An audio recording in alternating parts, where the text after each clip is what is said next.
Donc je reviens un petit peu sur les petites attaques ces derniers temps.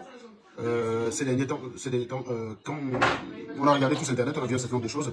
Vous savez que les gens, ils ont la façon de traiter ce genre de sujet. Moi, j'ai une façon toujours très différente d'aborder la question, sans parti pris, en toute objectivité. Et à chaque fois, dans mes interventions, je vais toujours essayer, sans garantie d'y arriver, bien sûr, mais je vais toujours essayer d'être le plus juste possible. Toujours le plus juste, d'être le plus du côté de la vérité. L'idée, c'est qu'aucun camp ne puisse s'accaparer ma personne. Qu'il n'y ait pas un camp qui dise... parce que moi, j'ai vu certains commentaires ce matin qui disaient « Serge, tu es en train de revenir à la raison. » Non, j'ai toujours été dans la raison. Il y a des moments où on peut faire la provoque, c'est calculer, c'est mesurer. C'est-à-dire que vous jouez un jeu fourbe. On ne peut pas être responsable avec vous quand vous-même vous êtes irresponsable. Je veux dire, vous décidez de lancer un combat qui vous tient à cœur. Vous êtes les premiers à être indisciplinés. On n'est pas obligé d'être réglo quand vous ne l'êtes pas. Donc on peut jouer votre jeu pour vous montrer qu'au niveau de la surenchère, vous n'êtes pas né. Vous voyez ce que je veux dire? Voilà. Mais c'est mesuré, c'est contrôlé. Voilà. C'est mesuré, c'est contrôlé. Vous avez le droit de jouer avec le feu tant que vous avez la maîtrise du feu. Ne vous brûlez pas en fait. N'allez pas vous moquer de quelqu'un qui joue avec le feu quand il contrôle le feu. Hein. Vous avez le droit de jouer avec le feu tant que vous contrôlez le feu. Tant que vous avez le contrôle de la situation. Si je peux dire. Donc, non, je dis ça parce que voilà, moi ça me fait toujours rigoler. Pour ces personnes à revenir à la raison, c'est défendre un camp qui les arrange. Je ne veux pas être suivi par ces personnes. Celui qui va me donner raison, c'est pas parce que la conclusion que j'ai faite, aboutir à son opinion ne m'intéresse pas. Vous êtes nombreux à faire ça avec Franklin Yamsi. Je les tombe toutes les semaines sur TikTok. Des personnes qui sont d'accord avec Franklin Yamsi pour la simple et bonne raison que Franklin Yamsi est d'accord avec eux. En fait, ils n'apprennent strictement rien de Yamsi. Ils n'apprennent strictement rien. Absolument rien. Donc, ils sont d'accord avec Yamsi parce que Yamsi est d'accord avec eux. C'est-à-dire que c'est une personne qui pense que le putsch, c'est génial. Yamsi dit que le putsch est génial. Yamsi est docteur. Il se dit un docteur, il pense comme moi, donc j'ai raison de penser. Et donc, il est d'accord avec Yamsi. Non, il n'a rien appris, Yamsi. Yamsi ne lui a pas donné un argumentaire solide qu'il peut utiliser pour défendre le putsch. En général, ces gens ne savent pas défendre l'idéologie des personnes qu'ils suivent. Pourquoi tu défends Yamsi? Il ne s'est pas dit. Je les tombe toutes les semaines dans des lives de 8 heures qui sont ennuyeuses avec 500 personnes qui regardent jusqu'au bout, tellement les voient danser. Fait plaisir à pas mal de gens. Il y a beaucoup de gens qui ont renoncé à l'AES parce qu'ils voyaient l'incapacité de ces gens à la défendre. Vous voyez des gens venir vous dire, je suis éveillé. Et je sais mettre ça en lumière. Parce que quand tu arrives dans le live, je commence toujours en te disant, est-ce que tu es quelqu'un d'éveillé? Et la réponse m'intéresse. Quand tu dis, je suis éveillé, je dis, voilà, là tu es un bon client. Voilà. Et on va voir ce que ça donne quand quelqu'un dit qu'il est éveillé. On va regarder les arguments. On a des gens qui viennent, qui parlent de monnaie, qui disent qu'on doit sortir du franc CFA. Tu leur donnes un simple exercice d'économie. Théorie quantitative de la monnaie, il ne connaît pas le gars. Il ne connaît pas. Il ne sait même pas ce que c'est que le symbole du pourcentage. Mais il s'y connaît suffisamment en monnaie pour dire que les présidents doivent quitter la monnaie. C'est ce genre de choses que j'aime mettre en lumière sur TikTok. C'est souvent ça. Donc ces gens, j'ai l'habitude de les avoir. Suffisamment pour savoir que j'aimerais pas être suivi par ce type de personnes. Moi, j'aimerais pas être suivi par quelqu'un qui me dit j'aime ce que tu dis, Serge, et qui est incapable de défendre la raison. Tu lui demandes, qu'est-ce que tu as appris en regardant Serge? Il ne sait pas te dire. J'ai rien appris. Je ne sais pas dire. Je sais seulement que je suis... Et ça, c'est la première vague des gens qui m'ont soutenu sur l'histoire de Maurice Kamto. Ils ne m'ont pas soutenu parce qu'ils comprenaient ce que je disais. Ils ne m'ont pas suivi parce qu'ils ont été happés par mon argumentaire. Ils m'ont suivi pour la simple et bonne raison que la conclusion à laquelle j'aboutissais allait dans leur sens. Ces gens-là, je ne veux plus d'eux. On peut défendre la même chose. Hein. Je n'ai pas spécialement envie d'être associé à vous. C'est juste ce que je veux dire. On a le droit, toi et moi, d'être anti-bia. Ça, il n'y a pas de souci. On peut tous les deux être anti-bia sans être amis. Moi, je ne suis pas ami avec ce genre de personnes. Parce que la méthode, pour moi, compte beaucoup. La méthode, elle est infaillible. La méthode, pour moi, c'est ce qui compte énormément. Le tout n'est pas de venir me dire j'ai eu raison. Le tout, c'est de me dire comment tu aboutis à la conclusion. Est-ce que ta méthode est reproductible? Est-ce que si j'applique le même protocole chez moi, j'aboutis au même résultat que toi? C'est ça qui va m'intéresser. Si tu as raison parce que tu as consulté un marabout, ça s'appelle pas avoir raison, ça. Ça s'appelle avoir raison pour des mauvaises raisons. Ça m'intéresse pas. Je préfère avoir tort en ayant suivi la bonne méthode qu'avoir raison en suivant une méthode foireuse. Parce que si vous avez une considération, si vous avez un peu de raisonnement statistique dans votre cerveau, vous savez qu'avec la bonne méthode, vous avez plus souvent de chances d'avoir raison. En gros, si vous faites un jeu où vous gagnez chaque fois que vous avez raison, vous aurez plus d'argent en suivant la bonne méthode qu'en suivant la méthode foireuse. C'est vrai que vous pouvez aller chez un marabout un jour. Et le marabout, il fait une prédiction qui s'avère juste. C'est normal, les gars. C'est pas extraordinaire. Si un marabout vous dit vous allez avoir un accident demain, vous avez un accident demain, ça ne veut pas dire qu'il est marabout, ça ne veut pas dire qu'il a des super pouvoirs. Il faut tenir. Si vous vous limitez, si vous prenez comme système isolé, vous et le marabout, c'est sûr que c'est une prédiction qui est extraordinaire. S'il vous plaît, ne spammez pas mon live avec 150 cœurs. Si vous n'avez rien à dire, je vous en supplie, contentez-vous d'écouter. Ne venez pas, quelqu'un va arriver sur un live, il voit 300 commentaires, 250, c'est une seule personne qui a mis les cœurs. Je serai obligé de la bloquer. Ça s'appelle un spam. Moi, je veux des gens qui commentent, qui raisonnent. J'ai pas envie des gens qui sont dans l'émotion. S'il vous plaît. Je vous en supplie. Voilà. Donc, je suis assez formel sur la question.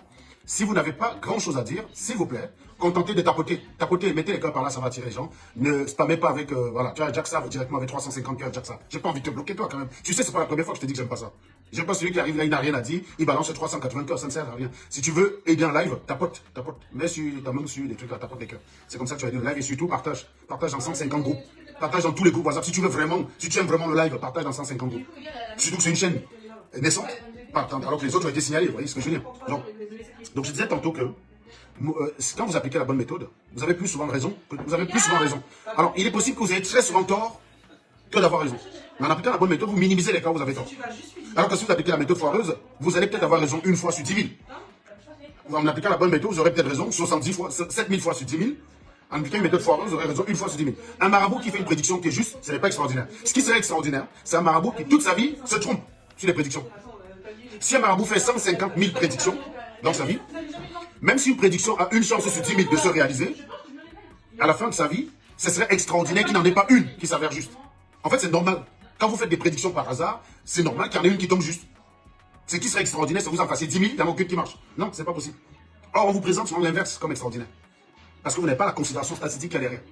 Quand vous utilisez la statistique, vous allez minimiser vos erreurs. Vous allez prendre des bonnes décisions de façon éclairée. C'est beaucoup plus éclairant, la statistique, que le marabout. Le maraps, comme on disait chez les vrais gens. Marapson. Donc, c'est pour ça que moi, je n'aime pas être suivi par des personnes qui ne savent pas pourquoi me suivre. Si vous êtes là juste pour vous attendre à ce que la conclusion que je vais donner aille dans votre sens, vous n'êtes pas au bon endroit. Je vous dis sincèrement, vous n'avez rien à faire là. Je ne cherche pas des moutons. Quand je vois ceux qui suivent Niamsi, je n'aimerais pas avoir ce genre de personnes. Je n'aimerais pas avoir ça comme fan club. Puisque j'ai la chance que, contrairement à fan club Niamsi, j'ai rien à vous vendre. Je ne vous vends rien. C'est-à-dire qu'il n'y a pas un truc, parce que si vous vendez quelque chose, il y aurait intérêt à ce que vous soyez nombreux. Le nombre serait plus important. Étant donné que j'ai rien à vous vendre, j'ai le luxe de pouvoir sélectionner la qualité. Donc je suis plus libre. Celui qui vous vend, il a besoin du nombre. Voilà, si vous avez 10 personnes qui vous suivent et qui vous aiment bien, parce qu'ils vous comprennent, et qui sont les seuls à pouvoir acheter votre matos, bah vous tournez à perte. Hein. Il vaut mieux 2000 idiots qui vont acheter. D'ailleurs, quand on va faire un achat, c'est toujours l'émotion, c'est pas le cœur. Vous savez, on a beau être objectif rationnel, quand vous achetez une voiture à 60 000, plutôt qu'une Twingo à 7 000, c'est pas des arguments rationnels qu'il y a derrière. Vous essayez, vous pouvez rationaliser comme vous voulez. La rationalité, c'est de dire, je vais aller d'un point A à un point B, j'achète le matos le plus simple. C'est-à-dire un truc qui a 4 roues, un volant et qui fait le trajet. Ça, c'est la rationalité. Ça veut dire la première voiture que vous trouvez qui remplit l'affaire, qui soit pas chère, vous prenez une voiture à 2 000 € fait l'affaire. Mais pour partir acheter une voiture à 60 000 balles, il faut qu'il y ait autre chose qui rentre en compte, ça peut pas être la raison. C'est pour ça que la publicité ne va jamais taper sur la raison. La publicité va toujours taper sur l'émotion. Si vous réfléchissez vraiment, vous n'allez pas acheter une voiture à 300 000 €. Non, vous n'achetez pas une voiture à 300 000 €. Parce que si vous réfléchissez, vous dites, j'ai envie de me déplacer, je veux un moyen de déplacement. Bah, dès qu'un truc à 4 roues et un volant, il fait l'affaire. Ça suffit. Si vous réfléchissez clairement, quand vous avez faim, juste un truc à manger le plus simple, le moins cher possible, fais l'affaire. Tu n'as pas besoin d'aller dans un restaurant à 200 balles. Quand tu vas dans un restaurant à 200 balles, ce n'est plus la rationalité. On est dans les considérations purement, c'est l'ego, c'est l'émotion, c'est la passion en fait. Tu as un bon gésier, tu veux lui faire passer du bon temps, voilà, c'est tout. Tu vas pas lui expliquer que non, par rationalité, on va aller dans un kebab. Non, ça marche pas ça. Donc comprenez bien le pourquoi des gens qui ont des choses à vous vendre, ils ont tout intérêt à toucher vos émotions, c'est normal, c'est le principe même de la vente.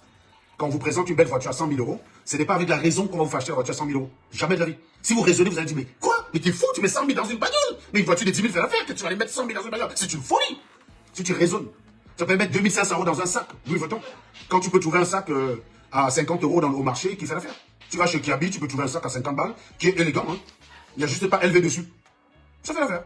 Mais pour que tu ailles acheter un sac à 3 000 € chez Louis Vuitton, il faut autre chose que la raison. Et c'est à ça que le vendeur va parler. Il ne va pas parler à la raison. S'il parle à la raison, tu ne vas jamais l'acheter. Donc c'est pour ça que je vous dis qu'une personne, moi je touche tout le temps votre raison. C'est parce que j'ai rien à vous vendre. Parce que je sais qu'à la raison, on convainc moins. Vous savez, il y a Socrate qui disait que face à un malade qui souffre, un beau parleur, un très bon orateur sera toujours plus crédible qu'un médecin. Le très bon orateur va dire ce que toi tu as envie d'entendre. Le médecin, il va te dire la réalité qui n'est pas forcément agréable d'entendre. Il n'est pas là pour chercher ton assentiment. Le médecin ne cherche pas ce que tu l'aimes. Ils s'en foutent. Il est médecin, c'est ça qui paye son salaire. Ce n'est pas que tu l'aimes. Il n'est pas payé avec la dose d'amour que tu vas lui donner. Par contre, le bon orateur, si, il vit grâce à l'amour que tu lui donnes. C'est l'amour que tu donnes qui lui permet de vivre. Et donc, il va te dire ce que tu as envie d'entendre. Et notre nature épicurienne va toujours être portée à être attirée parce qu'il nous fait plaisir qu'à ce qui nous déplaît. C'est normal, tu ne vas pas être attiré parce qu'il te déplaît, quoi. Tu es attiré parce qu'il te fait plaisir. C'est la raison pour laquelle les gens qui servent le discours qui vous plaisent sont toujours plus populaires pour vous. Ça demande une certaine force de caractère, une abstraction à penser contre soi. Et d'ailleurs, c'est ça la science en fait. Hein. La science, c'est penser contre soi.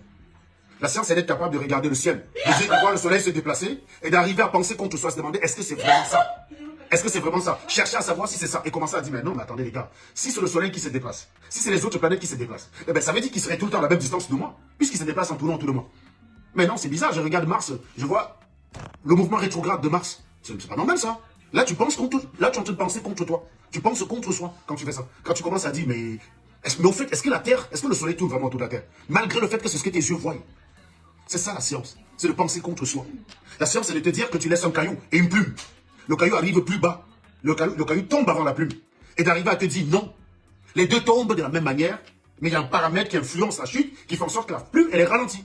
Elle est ralentie. Tu vois ce que je veux dire? Ça s'appelle penser contre soi, ce n'est pas tomber dans l'évidence. Si tu regardes les trucs, tu vas dire les corps plus lourds tombent plus vite que les corps plus légers. C'est ce que tu vas dire. C'est ce que tes yeux voient. C'est ce qu'un enfant verrait. C'est ce qu'un animal verrait. Il dirait non, une mangue tombera toujours plus vite qu'une feuille. Parce que la mangue est plus lourde. Donc les corps tombent d'autant plus vite qu'ils sont plus lourds. Penser contre soi, c'est de dire non, il n'en est rien. Les corps tombent tous de la même manière, la masse n'y est pour rien. Sauf, ça c'est dans le vide. Dans l'air, on a la résistance de l'air qui rentre en jeu, qui va avoir plus d'effet sur la feuille que sur la mangue. Oui, ça s'appelle penser contre soi.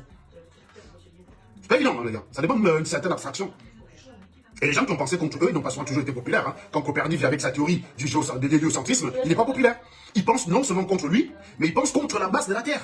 Qui pense que la Terre tourne autour du Soleil, tourne autour de la Terre. Ça s'appelle penser contre soi. Donc ça demande une certaine abstraction, une certaine force de dire, je crois que ça est vrai. Mais on me dit que ce n'est pas vrai, je vais aller vérifier si la personne a raison. Il faut être capable de le faire. Moi, je le fais systématiquement.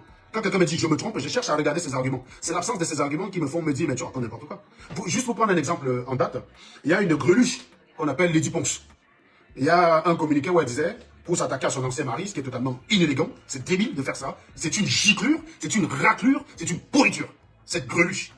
Et donc, pour justifier son truc, comme dit, ah, j'aurais dû écouter les conseils, on m'a pourtant conseillé, je n'ai pas écouté. Mec, la question, un mariage qui foire, ça arrive, il y en a plusieurs. La question, c'est quels sont les arguments? La personne qui t'a conseillé qu'il ne fallait pas que tu te mettes en couple avec Marabouya, on va l'appeler Marabouya, non pas pour l'attaquer, mais pour que chacun voie de qui les questions, donc le Dieu cyclone. La personne qui te conseille de ne pas te mettre en couple avec, quels sont les arguments qu'elle t'avait donnés? Est-ce que ces arguments se sont avérés vrais pour que tu dises qu'elle avait raison? Parce que la plupart du temps, je sais ce que c'est. C'est, j'ai eu raison pour des mauvaises raisons. Quelqu'un te dit, ah, il faut faire attention des bamilekés, ils sont trop bizarres. Tu ne prends aucun risque. Puisqu'une relation a une certaine probabilité de s'arrêter. Et lorsque la relation s'arrête, tu dis, je t'avais dit que les bamilekés, il faut faire attention. Mais non, tu n'as pris aucun risque. Puisqu'il y a des relations béti qui s'arrêtent. Il y a des relations bamoun qui s'arrêtent. Il y a des relations bami qui s'arrêtent. Tu vois, la personne, en fait, est en train de dire, j'ai eu raison, mais il s'en fout de chercher à savoir s'il a raison ou les bonnes raisons. Une relation a une probabilité de s'arrêter. Donc prédire qu'elle va s'arrêter, c'est de rien faire en fait. C'est nul. Tu n'as aucun mérite de le faire. Une mangue, elle va mûrir. Et à un moment donné, elle va tomber. Quand vous voyez une femme qui est enceinte, vous pouvez faire la même prédiction. Hein. Et les gars, ma prédiction, c'est qu'au bout de 9 mois, elle va accoucher. Vous savez quoi? Une femme qui est enceinte, je vous prédis que d'ici 10 mois, elle n'aura plus d'enfant dans le ventre. Voilà. Je vous prédis, ça c'est une prédiction de malade. Je vous dis, lisez sur mes lèvres, les gars. D'ici 10 mois, je vous garantis, la meuf, elle n'aura plus d'enfant dans son ventre. C'est moi qui vous le dis. Et dans 10 mois, quand la meuf n'a plus d'enfant, eh bien, je vous avais dit. Je vous ai dit non. Non, mais non. Vous me simplifiez ici, vous me prenez pour un petit. Je vous ai dit. Ça, c'est les prédictions à la com des noirs, quoi. C'est un truc de malade. Non, t'as rien prédit, connasse. T'as rien dit. T'es juste une mauvaise langue. Tu vois deux personnes en couple et tu vas dire, je te conseille de pas te mettre avec l'autre. Mais mec, sérieusement, vous croyez que c'est comme ça qu'on fait rompre les gens? Vous êtes débiles. La personne vous donne raison parce qu'elle s'accroche à vous derrière, mais vous n'avez pas forcément eu raison pour des bonnes raisons. Oui, avoir raison pour des bonnes raisons, ça veut dire ceci, Magali. Ah, mais je sais ce que ça veut dire, je suis pas con. Non, c'est pour Megan parce qu'elle est blonde, là, en ce moment. Oh. Donc c'est pour ça. Mais évidemment, c'est comme une personne qui va, par exemple, moi, je vais vous dire, j'ai une prédiction à vous faire. Les gars, d'ici 100 ans, je ne serai plus là. Ne me demandez pas comment je sais ça, hein, mais je vous garantis là, tu vois, j'ai 43 ans. D'ici 100 ans, je ne serai plus là. Voilà. Je suis trop fort, les gars. Je vous dis, vous allez vérifier, vous allez me dire. J'ai dit d'ici 100 ans, là, ça dit 14 février 2125. Non, je ne suis plus là, les gars. Je ne serai plus là. Ouais, c'est ce genre de prédiction à la coupe. C'est comme quand tu sais, vous savez, le match retour, Bayern, Manchester City, Real. Ah, honnêtement, j'aimerais que le Real soit éliminé parce que j'en ai marre que les mêmes gagnent. Donc ce serait bien que Manchester élimine le Real. Pour ça, il faudrait que Manchester mette 4 buts sans que le Real n'en mette aucun. Il faudrait que Manchester mette 4 buts sans que le Real n'en mette un seul. C'est peu probable, mais c'est probable. C'est pas nul, la probabilité n'est pas nulle. C'est peu probable. En 2004, j'ai eu ce genre de situation où on est parti au Real Madrid, on est parti à Madrid. On a perdu 4-2. Le deuxième but, c'était Monaco. Hein. Je supportais Monaco cette année. Le deuxième but, c'était Morientes. Un gars de Madrid prêté à Monaco. Ils ont mis le deuxième but. Donc, on a fait 4-2. Donc, il fallait faire 3-0. Il fallait faire 3-0 au retour.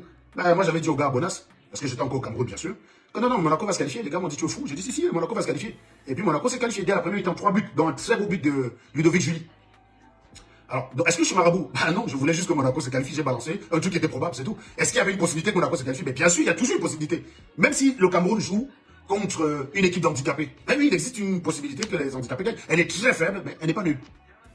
Elle n'est pas nulle. Et donc oui, je peux très bien prédire que Manchester va éliminer le Real Madrid et venir dans 2 semaines. Vous dites, je vous l'avais dit. Vous ne faites pas confiance. Je vous ai dit. Non. En fait, il y a plusieurs prédictions. Moi, j'en ai fait plusieurs dans ma vie qui sont avérées fausses. Donc, pour être fiable, il faut comparer le ratio des prédictions qui se sont avérées vraies et des prédictions qui ont été complètement à côté de la plaque. Voilà. C'est comme ça qu'on vérifie. Mais ça, évidemment, ça s'appelle de la méthode. C'est chiant, ça demande des efforts. Et ça, Beaucoup de gens, beaucoup d'entre vous ne sont pas souvent prêts à consacrer autant d'efforts sur ce genre de choses. C'est la raison pour laquelle un bon récit congosique va toujours paraître très intéressant. Il y a une giclure, une givrée de la cervelle vient dire on m'avait dit, les gens m'avaient conseillé, j'aurais dû les écouter. Mais non, tu les as pas écoutés d'abord. Un, parce qu'on ne conseille pas quelqu'un. On ne conseille jamais quelqu'un qui est amoureuse. Déjà, c'est débile, les gars. Moi, je vous dis, vous êtes parents comme moi. Hein. Je vous dis, vous avez votre fille. Elle est amoureuse d'un gars que vous n'aimez pas, vous êtes dans la merde, les mecs. Je vous dis tout de suite, vous êtes dans la merde. Et l'avantage, c'est que moi, je le sais. Donc, je sais déjà que c'est quelque chose sur lequel je n'ai pas de pouvoir. Si le mec est trop chelou, je vais plutôt être son ami. Essayez de le mettre vers le droit chemin. Je sais pas, le mec il est un peu bizarre, il est perdu, je vais peut-être l'initier à la science, viens vers la science. T'as arrêté l'école? Ah non, mais viens, la science c'est magnifique, regarde, non, tu peux recommencer l'école. J'ai plus de chance en faisant ça, d'élimiter la casse que de croire que je vais dire à ma fille de ne pas y aller. C'est débile, les gars. On conseille pas quelqu'un qui est amoureux. C'est nul. C'est nul. On conseille pas quelqu'un qui est amoureux.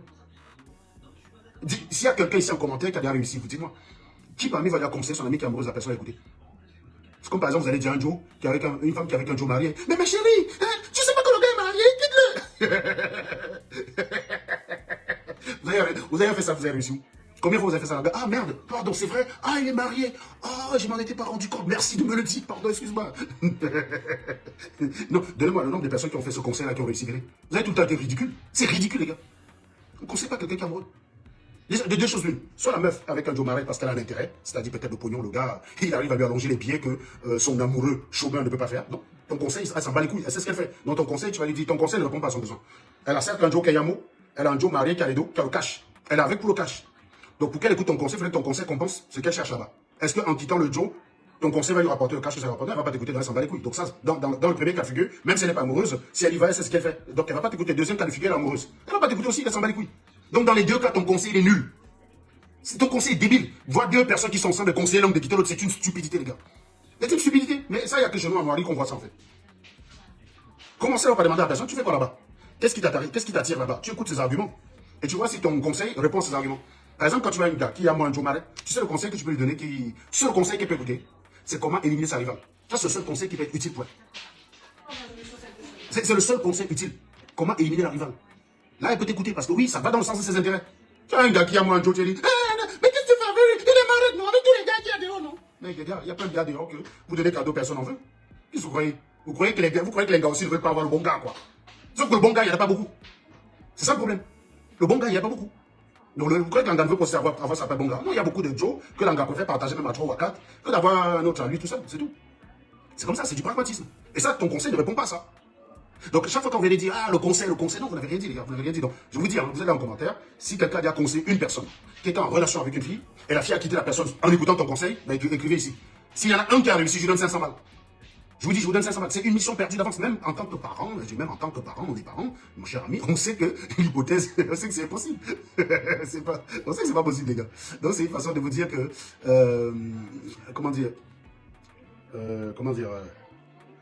voilà. L'homme sage, c'est celui qui est conscient de ses limites. Voilà. Il faut être conscient de ses limites avant. Donc, il faut savoir les choses sur lesquelles tu peux avoir une prise et les choses sur lesquelles tu n'as aucune prise. Pour revenir au sujet en question, donc cette semaine, il y a eu beaucoup de choses qui sont passées. Moi, je me suis levé comme ça un lundi matin ou mardi matin, je ne sais plus, où j'ai vu les gens tirer sur Moustique et Coco.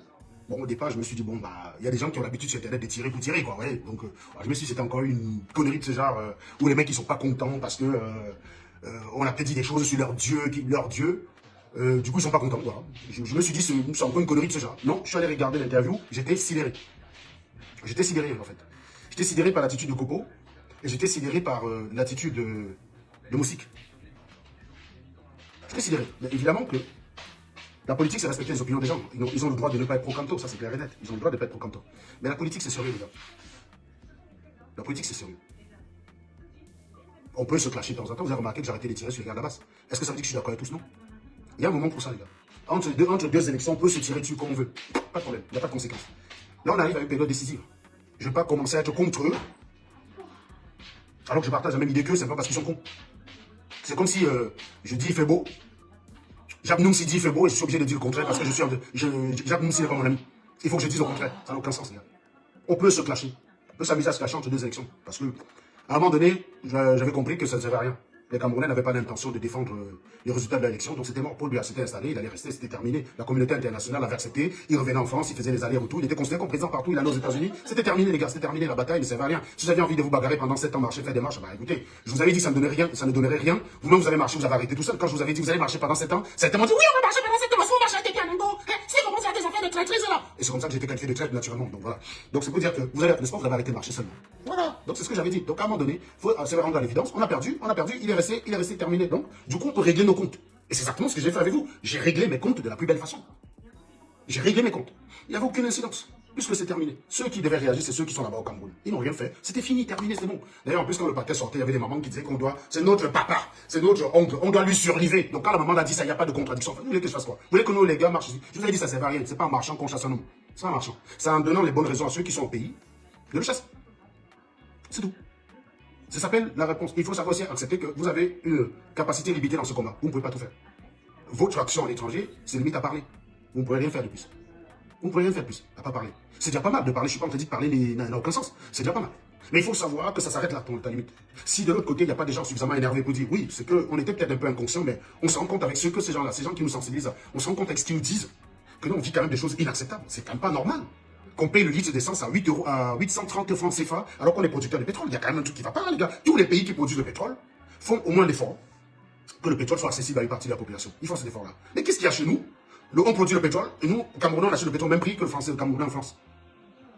Je rappelle que si on veut équilibrer, comparer les sommes. Alors, comparer les sommes, c'est pas simplement de regarder le chiffre de converti. Par exemple, 10 000 euros, 10 millions de francs CFA, c'est 15 000 euros.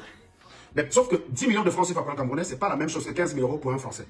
Donc, si on veut comparer, ramener sur la même base, il faut regarder quel est l'effort que ça coûte à un Camerounais lambda d'avoir 10 millions et l'effort que ça coûte à un Français lambda d'avoir 10 millions. On se rend compte que si on veut mettre les deux sur la même base, si on donne 10 millions pour un Camerounais, c'est comme 150 000 euros pour un Français. 10 millions, ça représente à peu près, le salaire moyen camerounais, c'est à peu près 100 000 francs CFA. Donc 10 millions, c'est l'équivalent de 100 fois le salaire moyen. Le salaire moyen en France, c'est à peu près 1 700 euros. Donc si on veut chercher l'équivalence, 10 millions en France, c'est 170 000, 10 millions camerounais, c'est lourd pour un Camerounais comme 170 000 euros pour un Français. En gros, quand un Français paye le litre d'essence à 1,70 €, pour que le Camerounais ressente la chose de la même façon, il devrait payer le litre d'essence à 17 centimes. Donc 17 centimes, vous multipliez par 6, c'est à peu près 1 euro. C'est à peu près 100 francs.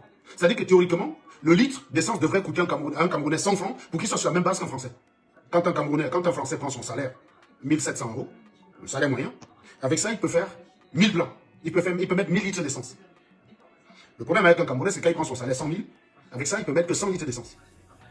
Vous voyez qu'il y a une disproportionnalité qui n'est pas justifiée. C'est pas normal. D'autant parce que vous produisez le pétrole. C'est pas normal que la France achète ce pétrole sur le marché international, même en mettant toutes les taxes qu'il y a dessus, parce que le litre d'essence en France, il coûte 1,07 €, parce que les taxes, c'est à peu près 90 centimes. Il y a 90 centimes de taxes. Autrement dit, quand il sort de la raffinerie, quand le raffineur le vend, quand il sort de la raffinerie, le litre raffiné, on est à 60 centimes à peu près. 60 centimes. Le pompiste, s'il veut faire une marge, il vend à 80 centimes. Donc il fait une petite marge de 20 centimes dessus. Et l'État, dessus, vient rajouter 90 centimes. C'est pour ça qu'on a 1,70 €. Qu'est-ce qui explique? Et on sait à quoi servent ces taxes-là. Ces taxes, elles ne sont pas là pour rien. On te dit à quoi servent les taxes. Tu as plusieurs tranches. On te dit ça, c'est la TICP, la TIPP, la taxe de quoi, taxe sur les produits apportés, blablabla. Elles ont un rôle spécifique dans la société. Tu sais à quoi ça sert? Ça permet de subventionner, par exemple, l'énergie renouvelable. Donc votre essence coûte 8 €, 8 francs, 830 francs CFA. Pourquoi? On connaît le prix du baril à l'international. Pourquoi? Même en achetant le pétrole à l'international, en le raffinant au Cameroun, on ne devrait pas atteindre ce prix-là. Vous prenez un baril qui fait 150 litres. Actuellement, le baril du pétrole, on va vérifier ça tout de suite. Baril du pétrole. Vous savez que j'aime les calculs, hein? J'aime les calculs. Baril, pétrole, hein? Voilà, le baril du pétrole, prix. Donne-moi le prix, je vous ai dit ça. Le pétrole, on est à moins de 100 $. Hein? On est à 75 $ le baril actuellement. Donc, un baril, c'est 150 litres. C'est 159 à peu près. On va approximer à 150. Hein? Puisqu'on va supposer que le baril est à 75, on approxime à 150 le baril. Donc, tu fais 75 $ divisé par 150. Voilà. Donc, on est à 0,5 $ le litre. 0,5 $, c'est 250 francs CFA. Donc, tu prends les bêtises, tu raffines. Ça sort, allez, le coût de la raffinerie par litre du pétrole. Coût, raffinerie. Par litre. Ça coûte combien de raffinerie du pétrole? Combien coûte la raffinerie? Quel est le coût de raffinage d'un baril de pétrole? Voilà, 5 $. Pour raffiner un baril, c'est 5 $. C'est-à-dire 2500 francs CFA. Donc, un baril, c'est 159, 150, on est parti sur 150. Donc, tu fais 2500 francs divisé par 150. Ah, merde. 2500 francs divisé par 150. Voilà. Ça fait 16 francs pour raffiner 1 litre d'essence. Donc, on a dit tout à l'heure qu'avec le baril de brut, on est à 250 francs le litre. Raffiné revient à 256. Théoriquement, le litre ne devrait même pas coûter 300 francs chez nous. Donc expliquez-moi pourquoi le litre il a 800 balles. Ça n'a aucun sens. Les taxes là servent à quoi? Je vous dis, hein, si je prends la composition du prix du pétrole, je peux vous dire, taxe sur le prix de l'essence. Je vais te donner tous les taxes, tu vas voir à quoi ça sert. Comment se décompose le prix d'un litre d'essence? Voilà, c'est très facile. On a l'image. Vous voyez, c'est informé. Dans le prix d'un litre d'essence, on est à 1,961 €. Tu as le prix du carburant qui est 70 centimes, c'est ce que je vous ai dit tout à l'heure. Donc, une fois raffiné, c'est 70 centimes. Tu rajoutes la TVA. Tu rajoutes la TICPE. Tu rajoutes la TVA sur la TICPE. Et donc, en fait, tu rajoutes ensuite, voilà, tu as 3 taxes. TVA, contribution. Non, pardon, tu as le coût de la contribution. Donc, tu as la TVA, tu as la TICPE et tu as la TVA sur la TICPE. Voilà. Donc, on est à un litre qui fait 1,961 €. L'essence est à 70 centimes. Tu rajoutes la TVA, ça fait 93 centimes. Tout le reste de 1 €, c'est les taxes. Et on sait, hein, taxe TICPE. Si tu tapes, à quoi sert la TICPE? À quoi sert la TICPE?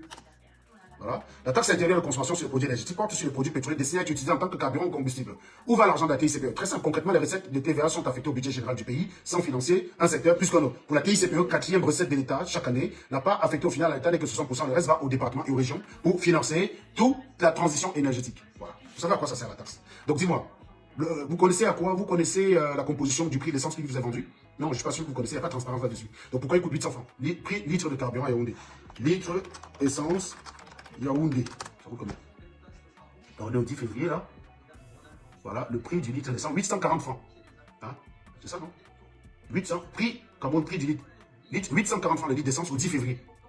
Voilà, 10 février, 840 litres. Donc c'est composé de quoi, les gars? 840, c'est-à-dire 1,32 €. Puis je paye 1,70 €. Vous payez 1,32 €, les gars. Vous savez pourquoi? Non. Bah, ça devrait vous interroger. Quand on vous dit ça, vous pensez qu'on a trop... Non, moi je ne le subis pas. L'effort que ça me coûte pour faire le plein de ma voiture, c'est rien. Le prix d'essence, c'est rien sur mon budget. Que dalle. Je peux même faire 50 pleins de mois, ça ne change rien. C'est pas moi qui subis, c'est vous. Sauf que les personnes, il y a beaucoup de gens au Cameroun, ceux que vous entendez sur les plateaux télé, ils ont des bons d'essence. Quand vous avez le bon ami, surtout à la SNH, tu as des bons d'essence.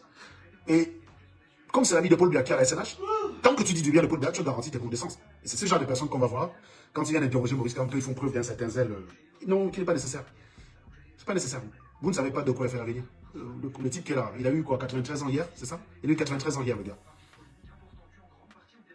Je peux vous faire une prédiction. Peut-être que moi, je serai mort avant, hein.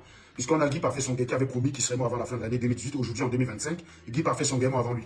Donc, je précise très bien que ma prédiction ne vaut pas que je sois vivant. Mais il n'a plus pour longtemps, le vieux. Il n'en a plus pour longtemps. C'est biologique, c'est pas... c'est biologique. Donc, quand vous venez avec ce comportement-là, de mépris, vous avez, parce qu'on vous a appris chez vous que quand quelqu'un est président, c'est pour gagner de l'argent. Vous rendez service à quelqu'un en le mettant président. Non. Quand vous votez une personne pour résoudre vos problèmes. Et lorsque vous avez quelqu'un qui se présente devant vous, la question qui devrait vous intéresser, c'est en quoi il va régler mes problèmes. Moi, j'ai des problèmes d'où? Je trouve qu'il y a des peines. Si là, aujourd'hui, c'est devenu infernal. Vous allez avoir une voiture Porsche Cayenne en journée pour faire Madagascar Omnisport. Il te faut 2h30. Quel est l'intérêt d'avoir une voiture dans une ville pareille? Quel est l'intérêt? Quel est l'intérêt d'avoir un gros 4x4 si c'est pour faire 3 heures pour effectuer 5 km? Quel est l'intérêt? Aucun. Vous subissez les problèmes, vous subissez les affres de cette malgouvernance. Quel est l'intérêt d'avoir un 4x4 si c'est pour qu'en roulant, je me flingue le pneu, je sors au garage toutes les semaines? Quel est l'intérêt? Quel est l'intérêt? Oui, tu as le moyen d'acheter un 4x4, donc du coup, tu considères que tu n'as pas les mêmes problèmes que les autres. Très bien. Le problème, c'est que vous partagez la même route. Toutes les semaines, tu es au garage. Vous ne fabriquez pas les voitures. Donc très souvent, ta voiture va être immobilisée parce qu'elle attend les pièces, parce que tu attends les pièces qui viennent de l'étranger. Ça vous coûte très cher de soutenir ce gouvernement. Ça vous coûte très cher. Est-ce que je suis en train de dire que quand tu vas résoudre tous les problèmes? Non. Mais à l'évidence, ce n'est pas le sujet qui vous intéresse. Ce que je veux comme débat, c'est, ok, en quoi il va m'aider? En quoi il va m'aider à avancer? Maintenant, il y a des gens qui utilisent leur rancœur. Hein. Non, je ne voterai pas pour toi. Bah, va voter bien, pas de problème. N'est-ce pas? Vous vous dites, le problème, il est là, c'est que vous êtes là tout le temps à défendre l'ignominie.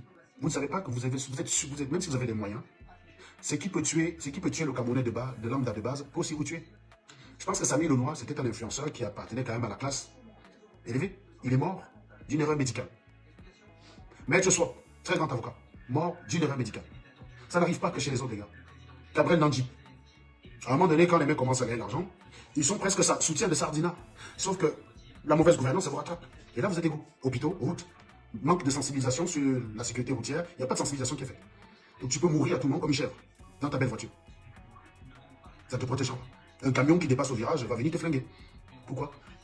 Manque de sensibilité. Il n'y a pas de sensibilité, il n'y a pas une éducation qui est faite là-dedans. Vous êtes tous soumis aux affres de cette malgouvernance. Que vous soyez pro ou anti-bien. La question, quand il y a quelqu'un qui se présente devant vous pour être candidat, c'est de chercher à savoir en quoi il va régler ses problèmes. Moi, j'ai vu la vidéo d'un quartier.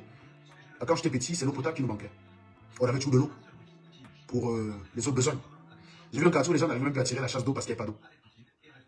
Il y avait une femme qui décrivait comment elle a rempli le pot la cuvette des toilettes. Elle est obligée de fermer et de calfeutrer pour que l'odeur ne sorte pas. Et là, on n'était pas dans un quartier pauvre. Hein.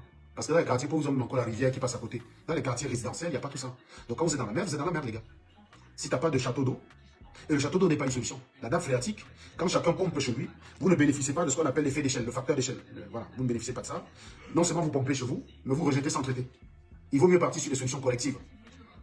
On alimente chacun non et on récupère les égouts qu'on traite. Ça a moins d'impact dans la nature. Vous êtes chacun. Dès qu'un gars dit, ah, moi j'ai mon forage, donc ça me concerne, les coupes d'eau, ça ne me regarde pas. Moi j'ai le groupe électrogène, les coupes d'électricité, ça ne me regarde pas. Moi j'ai les bombes d'essence, donc c'est pour vous là-bas. Voilà comment on a éduqué le Camerounais. Et c'est ça qui fait que beaucoup de gens pensent que quand vous avez des gens comme Kamto qui disent qu'ils sont candidats, ils veulent être président, vous pensez qu'ils veulent ça pour lui. Moi par exemple, tu me demandes de faire la politique, ça ne m'intéresse pas. Je sais ce que c'est la politique, elle est très ingrate, elle ne rapporte pas grand-chose. Ça ne m'intéresse pas de faire la politique. On vous a fait croire que la politique, c'est pour gagner de l'argent. Voilà. Peut-être pour certaines personnes, la seule façon de gagner de l'argent, c'est peut-être d'être député, parce qu'ils n'ont pas de compétences, peut-être.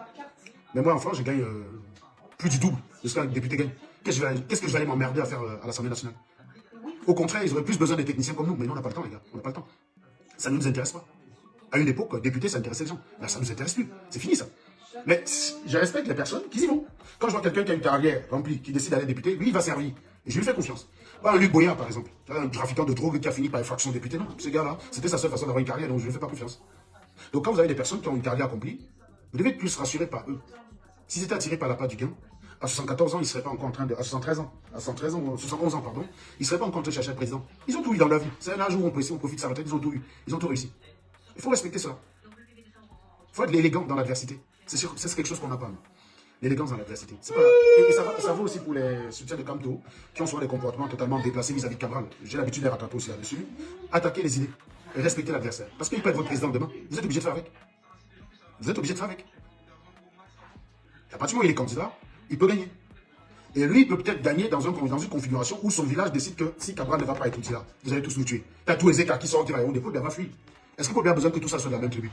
S'il y a une horde de personnes là qui se dirigent vers Touti, vous tirez sur les 10 premiers, il ne s'arrête pas, l'armée va déposer les flingues et va fuir. Ça va être comme Bachar al-Assad. Ça va être comme Bachar al-Assad. À un moment de l'armée dit je ne veux plus. Ce que vous me demandez de faire là, je ne vais pas rendre compte. Parce que je peux tirer sur les gens. Si je suis sûr qu'in fine tu vas rester au pouvoir. Mais si je vois les gars là déterminés et qu'il y a un risque que tu prennes l'avion, que tu te barres, ça veut dire que c'est nous qui allons répondre de ces actes-là. Là, j'ai pas envie de finir en prison. Ils vont déposer les armes, ils vont se barrer en courant. Toi, tu seras obligé de demander à un hélicoptère de venir te cueillir pour t'amener à l'aéroport en urgence pour un avion va partir avec toi. Donc, c'est une façon de dire que, et vous allez assister à ça totalement dépourvu, totalement étranger. Vous ne connaissez pas l'état de la société camerounaise. Et moi, honnêtement, je n'ai pas beaucoup apprécié la façon dont qu'on procède à descendre Maurice Kamto. Je trouve que tu as le droit d'être sardinat, Coco. Tu as le droit d'être sardinat. Voilà, tu as le droit. Je veux dire, la politique, ça commence d'abord par respecter l'opinion politique des autres sans être dans la logique de les juger. Il ne faut pas être dans la logique de juger les gens. Les gens peuvent vous soutenir pour les bonnes et les mauvaises raisons. Il ne faut pas être dans la logique de juger. Il faut juste utiliser la dialectique, l'argumentation pour amener quelqu'un à reconnaître lui-même qui n'est pas rationnel quand il a un certain type de soutien, en fait, c'est tout. Et c'est ce que j'ai fait sur TikTok. Moi, j'arrive très souvent dans les pages où les tontinards, si je peux dire ça comme ça, ont des sardinards qui les narguent quasiment avec le soutien avec Paul Biya. Parce qu'ils n'ont pas le bon angle d'attaque de ces gars. En général, quand j'arrive, les mecs, ils se battent comme des pigeons, en fait. Non, parce que je ne vais pas te juger. Non, tu as le droit de soutenir Paul Biya. Et je vais te dire pourquoi tu ne soutiens pas Kamto. En général, ils sont tellement cons qu'ils te disent c'est 150 raisons pour lesquelles ils ne soutiennent pas Kamto. Je dis ok, pas de souci. On suppose que ces conditions sont remplies chez Paul Biya. Et là, silence radio. Parce que quand je lui posais la question, pourquoi tu ne soutiens pas Kamto, il ne savait pas que c'était un piège. Il n'avait pas compris que c'est le piège que je lui tendais. Non, je te laisse. Tu me donnes 150 raisons pour lesquelles tu ne soutiens pas Kamto. Aucun problème, mec. On va maintenant regarder ton candidat. C'est qui ton candidat? Non, mieux encore Paul Biya. Aucun problème. Est-ce que c'est que tu reproches à Kamto, Paul Biya les a corrigés? Et là, ça baille. Ça se barre comme des pigeons, en fait. Faut pas aller dans le jugement, les mecs. C'est pas efficace. C'est pas efficace. C'est pas efficace de juger quelqu'un, de dire oh, tu n'as pas de cœur. Tu sais, non, les Camerounais n'ont pas de cœur. Le jugement de valeur, c'est le principal argumentation. Au Cameroun, on n'argumente pas beaucoup. Ils sont très peu nombreux, des gens comme moi, qui dans leur argumentaire vont essayer de parler à la raison. Le jugement de valeur. C'est notre argument. On est habitué à ça. Ça nous laisse à 37. Dire à quelqu'un tu es un monstre parce que tu te tiens pour là. Tu crois que ça va l'empêcher de dormir? Ça va l'empêcher de dormir. Non, il faut l'amener lui-même à monde. Il faut l'amener lui-même à réaliser qu'il est débile. C'est bien quand tu me dis, quand tu n'es pas un candidat sérieux. Ok, pas de problème. Quels sont les critères que tu mets dans le candidat sérieux? Ok, on a des critères, pas de problème. On va les vérifier chez Paul Biya. Et là, il n'y a plus personne parce qu'ils ne s'attendent jamais à cette question-là. Ils sont très forts pour dire pourquoi ils ne vont pas voter Kamto. Mais ils ne savent pas te dire que non, ce que je ne recherche, ce que j'exige de Kamto, je ne l'ai pas. Et c'est exactement ça le débat politique actuellement. Ce qu'on demande de plus à Kamto qu'aux autres. On demande à Kamto de s'exprimer quand il y a des gens qui font des attaques en son nom. Moi, j'ai en tête là des gens, des chefs de village, avec la tenue du RDPC, qui ont présenté un cercueil vide, avec la photo de Maurice Kamto dessus. Je n'ai pas vu beaucoup de gens demander à Paul Biya de les calmer, en fait. Je n'ai pas vu. Bah, je ne sais pas s'il y a quelqu'un qui a vu ça, dites-moi. Vous avez vu les gens demander à Paul Biya de calmer ses chefs-là? Non, pour une raison simple. C'est logique. C'est logique, hein. Paul Biya ne peut pas être responsable de ce que ses soutiens font. Il ne peut pas être tenu responsable. On est responsable de ce qu'on a fait. On n'est pas responsable pour les autres. La notion de responsabilité, elle est stricte, elle est claire. Hein. On ne peut pas être responsable de quelque chose qu'on ne contrôle pas. Je veux dire, c'est tout à fait normal. C'est tout à fait normal que personne ne demande à Paul Biya de demander à ses chefs de calmer les gens. Mais Anastasia Ngokilama, tu ne peux que parler tout à voix. Vous savez le nombre de personnes qui ont dit on ne veut pas Trump? Vous savez le nombre de personnes qui ont fait ça ou pas? Le nombre de personnes qui ont dit si Trump est président, je quitte l'Amérique. Je me battrai jusqu'au bout je me battrai toute ma vie pour que Trump ne retourne plus à Washington. Il est retourné, les gars. Vous n'avez pas le contrôle, en fait. C'est là où vous êtes complètement à la ramasse. Ça sert à rien de l'attaquer, ne jugez pas cette personne. Laissez-les, c'est normal. On les a appris à ne faire que ça. Quand les gens disent Kamto ne sera jamais président, je vais vous dire quelque chose. Les mots n'ont pas de propriété magique. Les mots n'ont pas de propriété magique. C'est pas parce que tu as dit que Kamto ne sera jamais président qu'il ne sera jamais président. Les mots n'ont aucun effet, aucun impact dans la réalité. Aucun. Les mots n'ont pas de propriété magique. Je connais une dame qui trouvait normal. Qui disait que tous les anti-Biya vont aller en prison. Elle était pro-Biya, elle est en prison actuellement, elle s'appelle Marie-Paul Paul. Je connais un Armand, qui voyait la sorcellerie frapper les autres, mais cette sorcellerie ne l'a pas prévenu que le coup sur lequel il était au Vietnam allait foirer. Résultat des courses, il lit tranquillement son heure dans une prison vietnamienne. Les mots n'ont pas de propriété magique, les gars. Ce n'est pas parce que tu dis que ça va se faire. Vous savez, vous connaissez le nombre de personnes à qui on dit bonne année. Le premier, ils vont le soir à la fête, ils boivent, ils s'alcoolisent. Le lendemain, rentrant, il meurt dans un accident. On lui a dit bonne année, les gars. On lui dit bonne année, il n'a même pas survécu le premier. Il n'a même pas survécu le premier jour de l'année. Parce que les mots n'ont pas de propriété magique. Aucun. C'est pas parce que vous avez dit je veux que le bagage te frappe Dieu va te payer. Ça ne marche pas, ça. Ça ne marche pas. Donc, quand tu dis non, Anastasia, tu ne peux que parler pour ton vote. Tu peux que parler pour ton vote. Si comme tu es président, les Camerounais décident qu'il est président, tu vas faire quoi? Tu vas juste accepter comme tout le monde. C'est tout. Vous savez, Yannick avait dit que Sarkozy ne sera jamais président. Sarkozy est devenu président. Yannick avait dit si Sarkozy est président, je quitte la France. Sarkozy est devenu président. Ils étaient nombreux à dire qu'on va se battre pour que Sarkozy ne soit pas président. Il a été président, c'est tout. Les mots n'ont pas de propriété magique, les gars. Vos mots ne vont pas changer la réalité. Je sais que vous êtes de l'école de Marlène Voutou, qui croit que répéter 150 fois que quelqu'un ne peut pas être ingénieur, ça va changer la vie. Et que répéter 150 fois qu'elle est docteur, ça change la réalité. Non. Ces mots, non. Les mots de Marlène ne vont pas la transformer en docteur. Les mots de Marlène ne vont pas la transformer en rentière. Elle est chômeuse, bachelière et fauchée. C'est des choses qui ont été démontrées de façon factuelle. Il n'y a pas de débat sur la question. D'ailleurs, je regrette que ceux qui l'attaquent ne savent pas utiliser ces éléments-là pour l'attaquer. Moi, j'ai vu un dernier, j'ai vu Serge l'attaquer en disant qu'il a dragué. Je ne suis pas sûr que ce soit vrai, hein. Mais quand tu as ce genre d'attaque contre elle, tu lui rends service, mon pote. Non, parle du fait qu'elle soit explique, parle de son mari qui finalement travaille au McDo alors qu'elle nous a vendu un ingénieur. C'est comme ça que tu peux l'attaquer. Et ça, vous savez, elle a voulu nier au départ. Elle a fait ah non, c'était en 2012, c'était machin, les mots ne changent pas la réalité. Elle a essayé. Elle a essayé de dire qu'elle est babylée avec de faux, de tout. Elle a essayé de tout faire pour ne pas avoir affronté cette réalité. Mais ça n'a rien changé. La réalité était brutale. Parce que les mots n'ont pas de propriété magique. Ton mari bosse au McDo, point barre. Les faits sont les faits. Tu peux dire tout ce que tu veux. Tu peux même chercher à ingéniosier. Je ne sais même pas comment on peut dire ça. À transformer le boulot de serveur au McDo. Tu dis non, mais qui veut dire qu'il n'y a pas d'ingénieur dans la branche de McDo? Oui, peut-être. Au siège social de McDo en Californie ou je ne sais pas où il y a peut-être des ingénieurs qui travaillent en informatique pour coder, pour programmer, oui. Il y a peut-être des ingénieurs qui vont travailler dans des data centers où sont stockées les données de McDo, oui. Mais pas dans un McDo. La valeur ajoutée n'a aucun sens. Mais les gens, pour la défendre, ont essayé d'aller dans ce sens. Et qui a dit qu'il n'y a pas des ingénieurs chez McDo? Quand je voyais ça, j'avais compris que les mecs comprenaient que Malin était dans la merde. Ils étaient simplement à te dire, mais écoute, madame, on te soutient comme la corde de soutien vendu. On sait que le gars, il a frappé fort, mais on te soutient juste. Quand je commence à dire que non, qui t'a dit qu'il n'y a pas des ingénieurs qui travaillent chez McDo? Non, il n'y en a aucun. Tu vas embaucher un ingénieur chez McDo, quelle est la valeur ajoutée d'un ingénieur dans un McDo? Là-bas, tu sers les frites, point barre, tu sers les frites et les burgers. C'est tout. Même pour dépanner un appareil, c'est pas un ingénieur qui vient, c'est un technicien. Vous croyez que les ingénieurs, ils dépannent les appareils? Pas du tout. Il vient, il fait un audit. Il va faire un audit, il va dire telle chose dysfonctionne, il y a tel dysfonctionnement, on envoie un technicien. On ne va pas payer un ingénieur pour un boulot de technicien, c'est surévalué. On ne fait pas ça. Un ingénieur, tu vas payer 600 € la journée. Tu vas payer 600 balles la journée pour un boulot, tu envoies un technicien, tu payes 200 € la journée. T'es con ou quoi? Personne ne fait ça. Donc les gens, quand donc vous voyez, ils ont essayé avec les mots, mais ça n'a pas changé la réalité, puisque Woodson, au final, a admis que son mec bosse au McDo. Sa fille, dans un audio que vous avez eu l'occasion d'écouter, a reconnu qu'elle préfère, certes, mon père bosse au McDo, mon père est un serveur de burger au McDo, mais je préfère le KFC. Vous voyez, la réalité, elle est là. Les mots n'ont pas de propriété magique, ma chère Ngokilama. Tu ne peux rien changer. Si Kamto n'est pas présent, c'est la décision des Camerounais. Mais ce n'est certainement pas la tienne. Oui, à un moment donné, ta volonté peut coïncider avec la décision des Camerounais, hein, mais ça ne veut pas dire que ta décision a impacté la volonté des Camerounais. C'est juste ce qu'on appelle une corrélation. Tu vois, une différence entre corrélation Causalité, corrélation, causalité, tu vois, d'accord. Il y a quelqu'un qui dit tu parles pas beaucoup pour ne rien dire. Je sais que tu ne raisonnes pas en gros, Pierre, c'est pour ça que je t'ai laissé là, parce que tu es un très bon exemple. Vous savez que si tu avais été à l'école, dis à quelqu'un qui parle beaucoup pour ne rien dire n'est pas un argument. C'est le niveau zéro de l'argumentation. Quand quelqu'un dit des choses, soit c'est exact, soit c'est fondé. Il y a plusieurs choses dans la vie. Quand quelqu'un met un raisonnement, soit le raisonnement est invalide, soit le raisonnement est faux. C'est-à-dire inexact. D'accord. Dans les deux cas, tu dois le démontrer. Dire de quelqu'un qui parle pour ne rien dire n'est pas un argument. Ça ne prouve pas que tu as dit quelque chose. Même un chien peut dire la même chose. Ce n'est pas parce que quelqu'un parle beaucoup qu'il ne dit rien de bon, ce n'est pas parce que quelqu'un ne parle pas assez qu'il dit des choses intéressantes. C'est sûr que Paul Biya ne parle pas assez, moi on l'entend, j'avais rien dit d'intéressant. Qu'est-ce qu'il a dit d'intéressant? Vas-y, dis-moi. Anastasia, toi qui as écouté Paul Biya ne parle pas beaucoup. Il parle pas beaucoup. Vas-y, dis-moi, il a dit quoi d'intéressant récemment? Tu l'as écouté le 31, le 11, le 11. Il a dit quoi d'intéressant? Vas-y, dis-moi. Il a dit quoi? Vas-y, dis-moi ce qu'il a dit, Anastasia. Qu'est-ce qu'il a dit d'intéressant? Je sais que vous avez l'habitude du commentaire du bas. Si on vous demande, qu'est-ce que vous pensez des propos de Le Pen? Vous dites, Le Pen parle beaucoup pour rien dire. Si on te demande ça à l'école, tu mets cette réponse et on te donne 0. Pourquoi tu crois que ta réponse est valable dans une discussion sur Facebook? Pourquoi tu penses qu'une réponse qui te vaudrait 0 dans une salle de classe a une valeur dans un commentaire, dans un échange, dans un chat Facebook? Pourquoi tu crois? Tu crois qu'il y a une réalité de l'école et une réalité dans la vraie vie? Tu crois que tu as le droit de dire à l'école, on va te donner 0 à l'école parce que tu as dit 2 plus 2 égale 5, et sur un live, sur un chat Facebook, tu vas transformer 2 plus 2 égale 5. Tu vas faire en sorte que ce soit vrai? Non, mec. Ce qu'on t'apprend à l'école, c'est le monde. C'est comment comprendre le monde dans lequel tu vis. Cette réponse-là, dire de quelqu'un qui parle pour ne rien dire, est-ce qu'on m'avait entendu dire ça? Quand quelqu'un dit des bêtises, je l'écoute tout à l'heure, je vais mettre Aïcha Kamoise. Je ne vais pas dire qu'elle parle pour ne rien dire. Je vais démontrer les erreurs qu'il y a dans son raisonnement, dans son attitude, dans son approche. Je vais mettre Steve, je vais faire la même chose. Je vais faire la même chose. Je vais mettre leurs propos et je vais utiliser leurs propos pour démontrer que ce qu'ils disent n'a pas de sens. N'a pas de sens. C'est tout. Mais quand tu dis, tu parles beaucoup pour ne rien dire, c'est une phrase que même un muet peut formuler.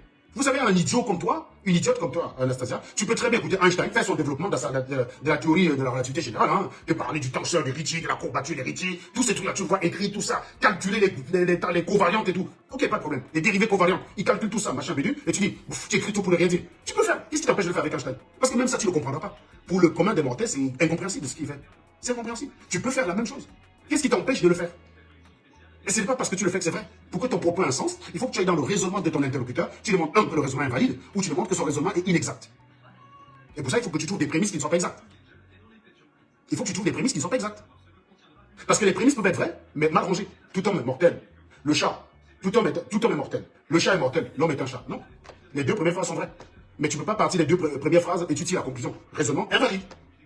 Le raisonnement est invalide. Bien que les deux prémices soient vraies, le raisonnement est invalide. Vous voyez ce que je veux dire? Donc, quand tu veux démontrer que quelqu'un ne dit rien, tu dois démontrer que son propos n'a aucun sens. Tu vas prendre son propos et démontrer que ça n'a aucun sens. Mais ça, c'est quelque chose que tu ne peux pas faire. Parce que tu sais, pour faire ça, il faut un équipement qui vraisemblablement te manque. Un cerveau. C'est pas évident de contredire. Hein. Contredire, c'est pas de dire je suis contre toi. Contredire, ce n'est pas s'opposer. Contredire, c'est de relever les contradictions, les erreurs dans le raisonnement de la personne en face. Et ça demande du talent. Et c'est d'ailleurs ça qui me rend plus efficace que la plupart des clashers qu'il y a sur les réseaux sociaux. C'est pour ça que moi, quand je prends quelqu'un, la personne, j'ai la main. Moi, je ne vais pas l'attaquer sur les conneries. Moi, je ne vais pas l'attaquer sur les conneries. Parce que ça n'a aucun sens. Je rappelle, hein, il n'existe aucune chance qu'une réponse qui te vaudrait 0 dans une salle de classe devienne censée dans un chat Facebook. Sauf si tu avais des idiots tout le temps. Sauf si tu as l'habitude de discuter avec des idiots. Et dans ce cas, oui, ça passe. Ça veut dire, tu discutes avec des personnes qui te ressemblent. Mais si on te demande, qu'est-ce que vous pensez des propos d'Anango? Parce que tu n'aimes pas Anango, tu dis, ah, Anango parle pour les lundis. Tu as 0, madame. Tu ne le ferais pas. Si tu as fait si tu as été jusqu'en 3e, tu sais que tu ne le ferais pas. Tu aurais 0. Je ne comprends pas pourquoi tu le fais là. Tu vas attaquer un de mes adversaires de cette façon, non? Parce que je sais que ça n'a aucun sens. Je peux très bien faire la même chose que vous. Tu peux écrire, tu peux dire tu parles pour ne rien dire. Je te dis, toi tu écris pour ne rien dire. Ça n'a aucun sens, madame. Donc je relève que tu parles, toi, pour ne rien dire en fait. Tu écris pour ne rien dire. Tu es là dans un live de quelqu'un qui soi-disant ne dit rien. Qui parle pour ne rien dire. Au lieu de regarder un film Netflix, tu es là à commenter pour ne rien dire. C'est ça qu'il faut faire. C'est ça qui est formidable. Moi je me suis attendu à ce que tu dis, non Serge, ce que tu as dit à tel endroit est inexact. Tel principe que tu mets en avant n'est pas exact. Ça n'est pas toujours vérifié. J'aurais pu avoir une discussion avec toi. Là j'aurais le sentiment de discuter avec un être humain. Mais tu n'es pas un être humain. Tu es juste un animal. Tu as le droit de ne pas aimer Kanto. Et je ne suis pas là pour forcer les animaux, les anti-Kanto d'aimer Kanto. Je suis simplement en train de dire que dans votre attitude, essayez d'être juste. Si vous demandez à Maurice Kamto de répondre des exactions des gars de la base, bah demandez à Paul de répondre aussi des exactions des gens qui le soutiennent. Mais quand je vais vous demander de faire ça, vous allez être les premiers à me dire Paul Biya n'est pas responsable. D'ailleurs, ce n'est pas vous qui avez l'habitude de dire que Paul Biya est un bon président, mais il est trahi par ses collaborateurs. C'est-à-dire que quand il s'agit de Paul Biya, la malgouvernance, ce n'est pas sa responsabilité, il est victime. Quand il s'agit de bien, les ministres qui viennent voler là, ce n'est pas une erreur de casting, ce n'est pas une incompétence de sa part de ne pas être capable de choisir les bonnes personnes. Ah non, non, il est victime. Non, on l'a trahi. Paul Biya est bon, mais c'est son entourage qui est mauvais. Si Paul Biya, ça marche. Mais si Kamto, ça ne marche pas. C'est ça qui est intéressant. Kamto est forcément mauvais, non pas parce qu'on a des éléments mauvais à lui opposer, non. Vous n'avez rien contre lui. Il est mauvais parce que les gens qui le soutiennent sont mauvais. Voilà. Si Paul Biya, ça marche pas, ça c'est violer la raison. C'est-à-dire que toi, on doit t'arrêter tes mains en tôle pour caractériser de la logique. C'est le principe de non-contradiction. C'est les bases de la rationalité. Le premier principe, c'est le principe d'identité. La responsabilité doit avoir la même définition chez Kamto que chez Paul Biya. Il existe. Si on commence à avoir une définition qui est élastique, là, il y a un problème. Principe de non-contradiction, ce qui est vrai pour Paul Biya ne doit pas être faux pour Kanto. Dans les mêmes conditions, bien sûr. Oui, puisque certaines choses peuvent être vraies pour les uns et faux pour les autres. Voilà. Mais dans les mêmes conditions, dans les mêmes instants, ce qui est vrai pour Paul ne peut pas être faux pour Kanto. C'est d'ailleurs ce que je rappelle aux gars de la basse, qui parfois, quand ils avaient mon macabo, me disaient « Mais t'es bien au Cameroun, on va t'arrêter !» J'ai dit « Mais si on m'arrête, tu as envie qu'on m'arrête? Oui. Pourquoi? Parce que tu étais à l'ambassade. » J'ai dit « Mais Calibré était à l'ambassade. » Non, Calibré c'est un héros, c'est un vrai combattant. Mais quand on était à l'ambassade à deux connards. C'est le même genre de raisonnement en fait. Quand vous mettez vos émotions, vous perdez un peu la tête souvent. Perdez sur la tête. Et c'est pour ça que vous vous retrouvez dans des contradictions, vous savez plus où vous habitez en fait. Il n'existe pas un monde où la notion de responsabilité sera différente selon que vous êtes bien ou selon que vous êtes content. Si vous êtes conscient de ceux qui agissent pour vous, eh bien, appliquez la même chose des deux côtés. À ce moment, Paul Biya est responsable de tous les ministres qui sont en tôle. Quel est ce président qui, en 42 ans, en a envoyé un paquet en tôle? Quel est ce président? Quel est ce président, les gars? Quel est ce président pour lequel les chefs de village agressent? Oui, les gens de la base, ils agressent. Évidemment, je ne suis pas celui qui soutient ce genre de conneries. Je suis contre. Je suis contre l'idée de forcer les gens à adhérer à un camp. Je suis totalement contre. Mais, quand vous avez des chefs de village, des préfets, qui bloquent au nom de soi-disant, au nom des lois qui n'existent pas, violant les articles de la Constitution, qui empêchent les manifestations. Ils font ça pour qui? Pour Paul Biya. Parce que les préfets ont fait allégeance à Paul Biya. Vous croyez que c'est plus simple que ce que font les gars de la basse? Non. Et je vais vous dire, hein, pourquoi, stratégiquement, Maurice Kamto, il aurait eu tort de se désolidariser des gars de la basse. Parce que, mine de rien, il a occupé le centre de débat pendant 5 ans. Pourquoi? Moi, je suis de ceux qui ont tiré sur la basse en disant qu'il ne servait à rien. Aujourd'hui, je ne peux plus dire la même chose. Non. Les mecs de la basse ont été très utiles pour Kamto. Parfois, tu es obligé de t'accommoder. Tu sais, parfois, pour soigner un mal, il te faut un poison derrière. On va prendre un poison. C'est la dose qui fait le poison, justement. À dose modérée, le poison peut contribuer au médicament. Si Kamto, alors qu'il n'a pas été candidat à l'élection législative, alors qu'il n'est pas député, alors qu'il a boycotté l'élection, pendant 5 ans, c'est lui qu'on attaque, c'est parce qu'il reste au centre. Qui se souvient la dernière fois où on a parlé de aussi? Qui se souvient du dernier discours de Joshua aussi? Qui se souvient de la dernière fois où on a organisé un débat sur une chaîne télé au nom de Joshua aussi? Qui s'en souvient? Karba Libi parle, on s'en fout. C'est comme toi qui est intéressé. Il n'a rien fait pour.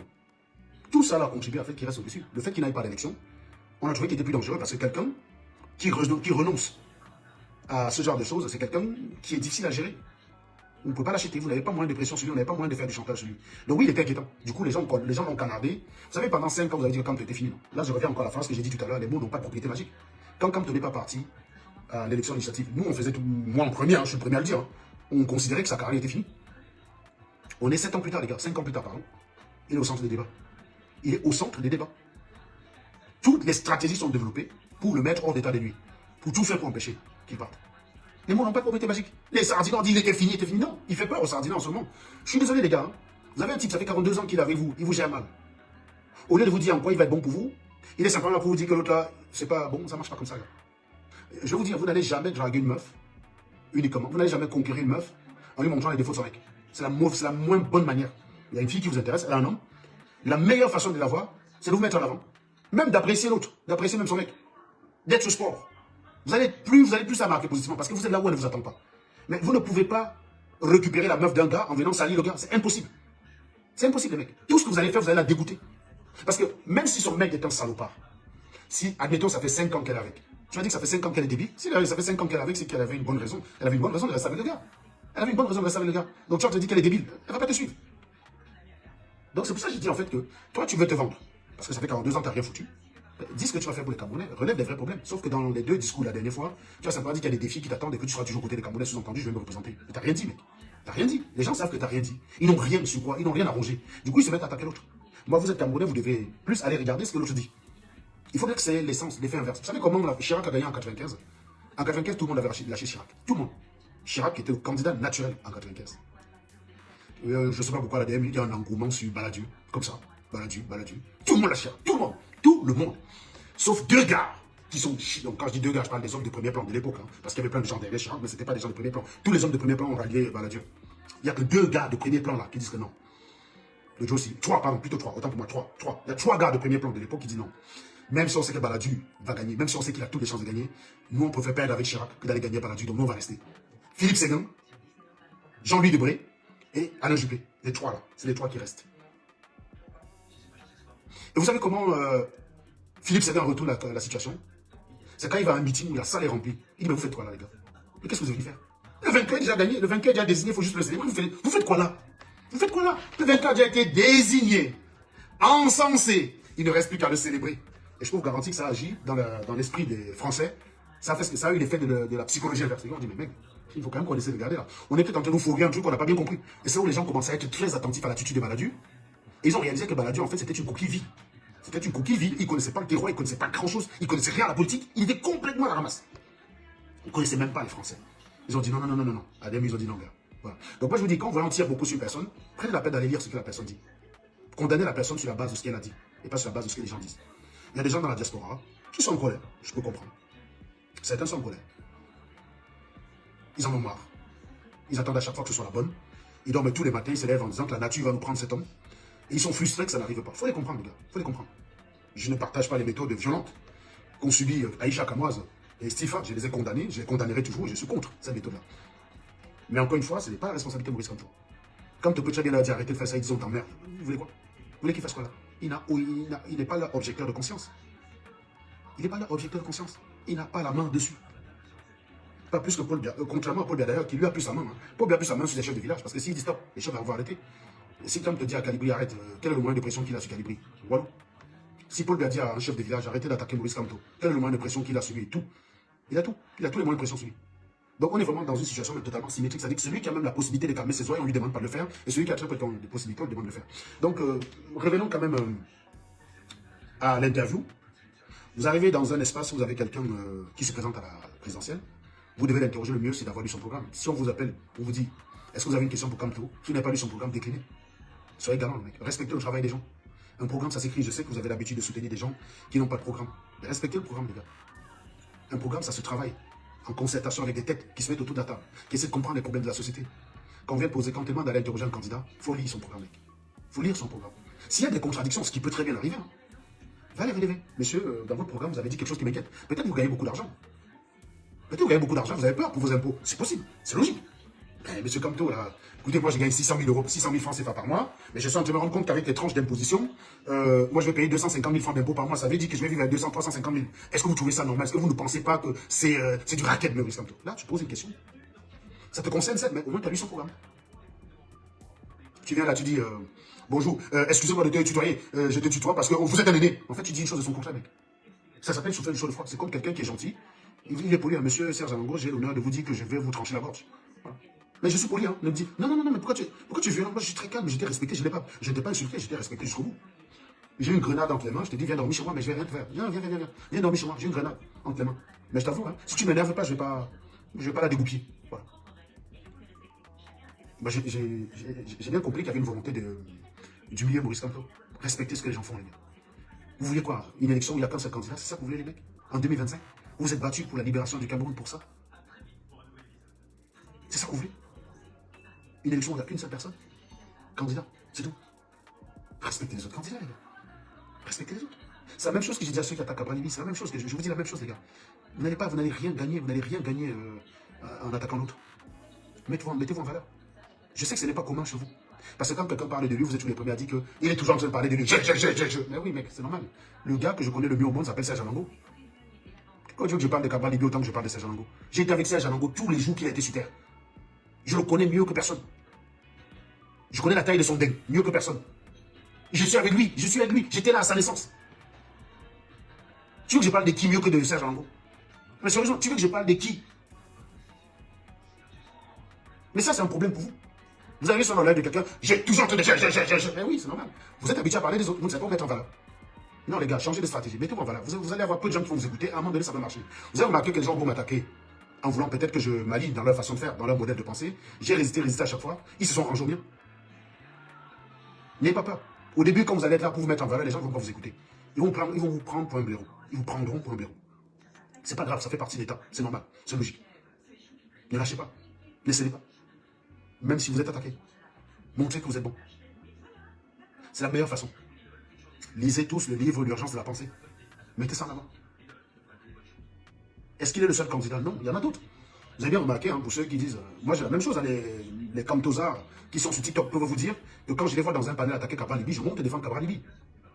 Pas parce que je suis pour lui, c'est un candidat qu'il faut respecter. Il n'est pas obligé d'aller dans votre sens. Ça s'appelle la politique, les gars. La politique, c'est le sport. Ça sert à rien de mettre les organes. Et les politiciens sont mieux placés pour le savoir, parce que pendant que vous déchiquetez là, à la fin, là, ils finissent de débattre, ils s'insultent sur le plateau de télé, mais dans le couloir, là, qu'il est même vers la loge ou vers la cantine où il y a un petit pot, là, ils discutent tranquille, ils rigolent. Parce que c'est le sport, la politique. Ils rigolent. Ils s'échappent là. Ouais, machin. Ouais, je vais te taper, je vais te taper. Quand les camarades s'arrêtent et qu'ils vont dans la petite salle de collation, là, tranquille, ils font chill. Et c'est normal. C'est ça. La politique, c'est ça. C'est juste deux. Vous avez, à la base, vous êtes censés aimer tous le même pays. Vous avez simplement des orientations différentes. Il n'y a pas un programme qui est parfait en tout point. La gauche a raison sur certains points et tort sur d'autres. La droite en a raison sur certains points et tort sur d'autres. C'est comme ça. Voilà. Vous avez des gens qui vont considérer qu'on va plus facilement être prospère avec plus de liberté, et d'autres qui vont considérer que la prospérité va se faire dans plus d'égalité. Voilà. Et chacun a des arguments pour ça. Chacun a des arguments. Prenez en Chine. En France, quand vous donnez un cadeau à quelqu'un, vous ne mettez pas le prix dessus. C'est très mal vu de laisser le prix sur le cadeau. En Chine, quand vous donnez un cadeau à quelqu'un, le prix est dessus. Et les deux, ça se défend. En France, on considère que le geste compte, pas la valeur. En Chine, on considère que montrer à la personne à qui on a donné un cadeau l'effort que ça nous a pris, c'est aussi une façon. Les deux se défendent. Les deux façons de faire se défendent. Vous voyez? C'est pour ça que je dis, il n'existe pas blanc et noir. C'est pour ça qu'il faut respecter les gens qui ne pensent pas comme vous. Il y a des gens qui veulent le bien du Cameroun et pour eux, le bien du Cameroun passe par Cabral. Il faut respecter. Il faut simplement, dans une confrontation, démontrer qu'il y a plus d'arguments dans votre sens que dans le cas de Cabral. Qu'avec Cabral, il y a plus de risques d'aller au mur qu'avec Kamto. Il faut simplement. Et pour ça, il faut comprendre le programme de Maurice Kamto. Or, j'ai souvent remarqué que beaucoup de ceux qui défendaient Kamto ne connaissaient pas son programme. C'est aussi ça un problème, les gars. Vous avez en face de vous les gens qui n'ont même pas lu le programme de Bia, parce que Bia n'en a pas. Et donc, le seul, c'est attaquer. Voilà. Le deuxième, c'est pareil, la moustique, le bidou, je ne me rappelle même plus de ces questions. Je ne sais même pas la question qu'il a posée. Quelle question il a posée? Tous les deux sont venus simplement parler d'Abbas. Donc, sérieusement, si vous avez un gars qui peut rendre, je ne dis pas que c'est le cas, je n'ai aucun moyen de savoir, je ne dis pas sur la boule de cristal. Quelqu'un qui a un programme susceptible de rendre votre pays prospère. Un programme qu'on n'en avait plus. Ça fait deux élections, deux élections présidentielles, il y a zéro programme. Je ne me souviens pas si en 2004 il y en avait un, je ne me rappelle pas. Ça fait deux élections où il y a zéro programme. Vous en avez un qui a un programme, qui est quand même sérieux, qui fait un travail intellectuel derrière. Pas de programme, ça veut dire je juge que vous êtes tellement minable que je n'ai même pas besoin de consacrer du temps à rédiger un programme. Je n'ai même pas besoin de payer les gens alors qu'il a les moyens. Il pourrait payer les gens pour rédiger un programme. Mais il considère que ce n'est même pas la peine, quoi. Il s'en bat les couilles de vous. Vous en avez un avec ses pauvres petits moyens, ses pauvres petits amis. Ils comprennent la société, ils analysent la société. Ils voyagent du nord au sud, de l'est en ouest, identifient les problèmes, couchent ça sur un programme, chiffres. Ça dit, ils ont chiffré leur programme. Donc il y a une bonne base de débat. Vous venez là nous expliquer que les gars ont attaqué en France. Qu'est-ce qu'il dit de ça? L'autre commence par dire, à moins que vous ayez condamné, je ne suis pas au courant. Mais déjà, oui, il a toujours demandé aux gens de la base de bien se comporter, mais il ne va pas le faire tous les matins. Il n'est pas responsable, je recommence. Il n'est pas responsable. Il y a beaucoup de gens qui ont utilisé la politique justement pour régler les comptes. Il n'est pas responsable de ça. J'ai observé tous les problèmes que j'ai eu avec les gars de la base. 95%, c'était des règlements de compte. Des gens qui en voulaient à Serge Anango et qui profitaient d'une atmosphère propice au Serge bashing pour assouvir leur pulsion en pensant que ça allait m'atteindre. Mais c'était plus du règlement de compte qu'autre chose, ça n'avait rien de politique. Parce que quand vous voulez dire que quelqu'un est un traître, si vous êtes honnête, il faut démontrer qu'il est traître. Il faut d'abord dire ce qu'il a trahi. Il a trahi quoi? Quel engagement qu'il avait pris? Qu'est-ce qu'il a signé? Qu'est-ce qu'il a signé? Sur quoi il s'est engagé? Qu'est-ce qu'il vous a fait faire en vous promettant d'être avec vous et il vous a trahi? C'était mon truc, je sais pas moi. J'avais signé un engagement quelque part. Demain, là, je décide que je vais défendre Paul, vous allez faire quoi? C'est ça la politique, les mecs. Si je décide demain matin, là, au nom de mes intérêts personnels, que je défends bien, tu vas faire quoi? Tu vas m'appeler traître, et puis quoi? Je crois que c'est ça qui empêche les gars de dormir. Vous avez bien remarqué que ça ne marche pas. C'est ce que j'essaie de vous dire depuis. Ça ne marche pas. Mais quand les gars m'appelaient traître, je leur disais, ben venez, par exemple, politique. Trahi quoi? Tu défends quoi exactement? Dis-moi le truc du programme de Kamto qui t'a convaincu. Personne ne savait répondre à cette question. On a fait ça pendant des semaines et des semaines. Quand je faisais des lives pour vous tirer dessus, les gars de la base, je me mettais à défi, je disais, celui qui défend Kamto, qui monte ici, parce que contrairement à vous, nous, on connaissait le programme de Kamto. Très bien même.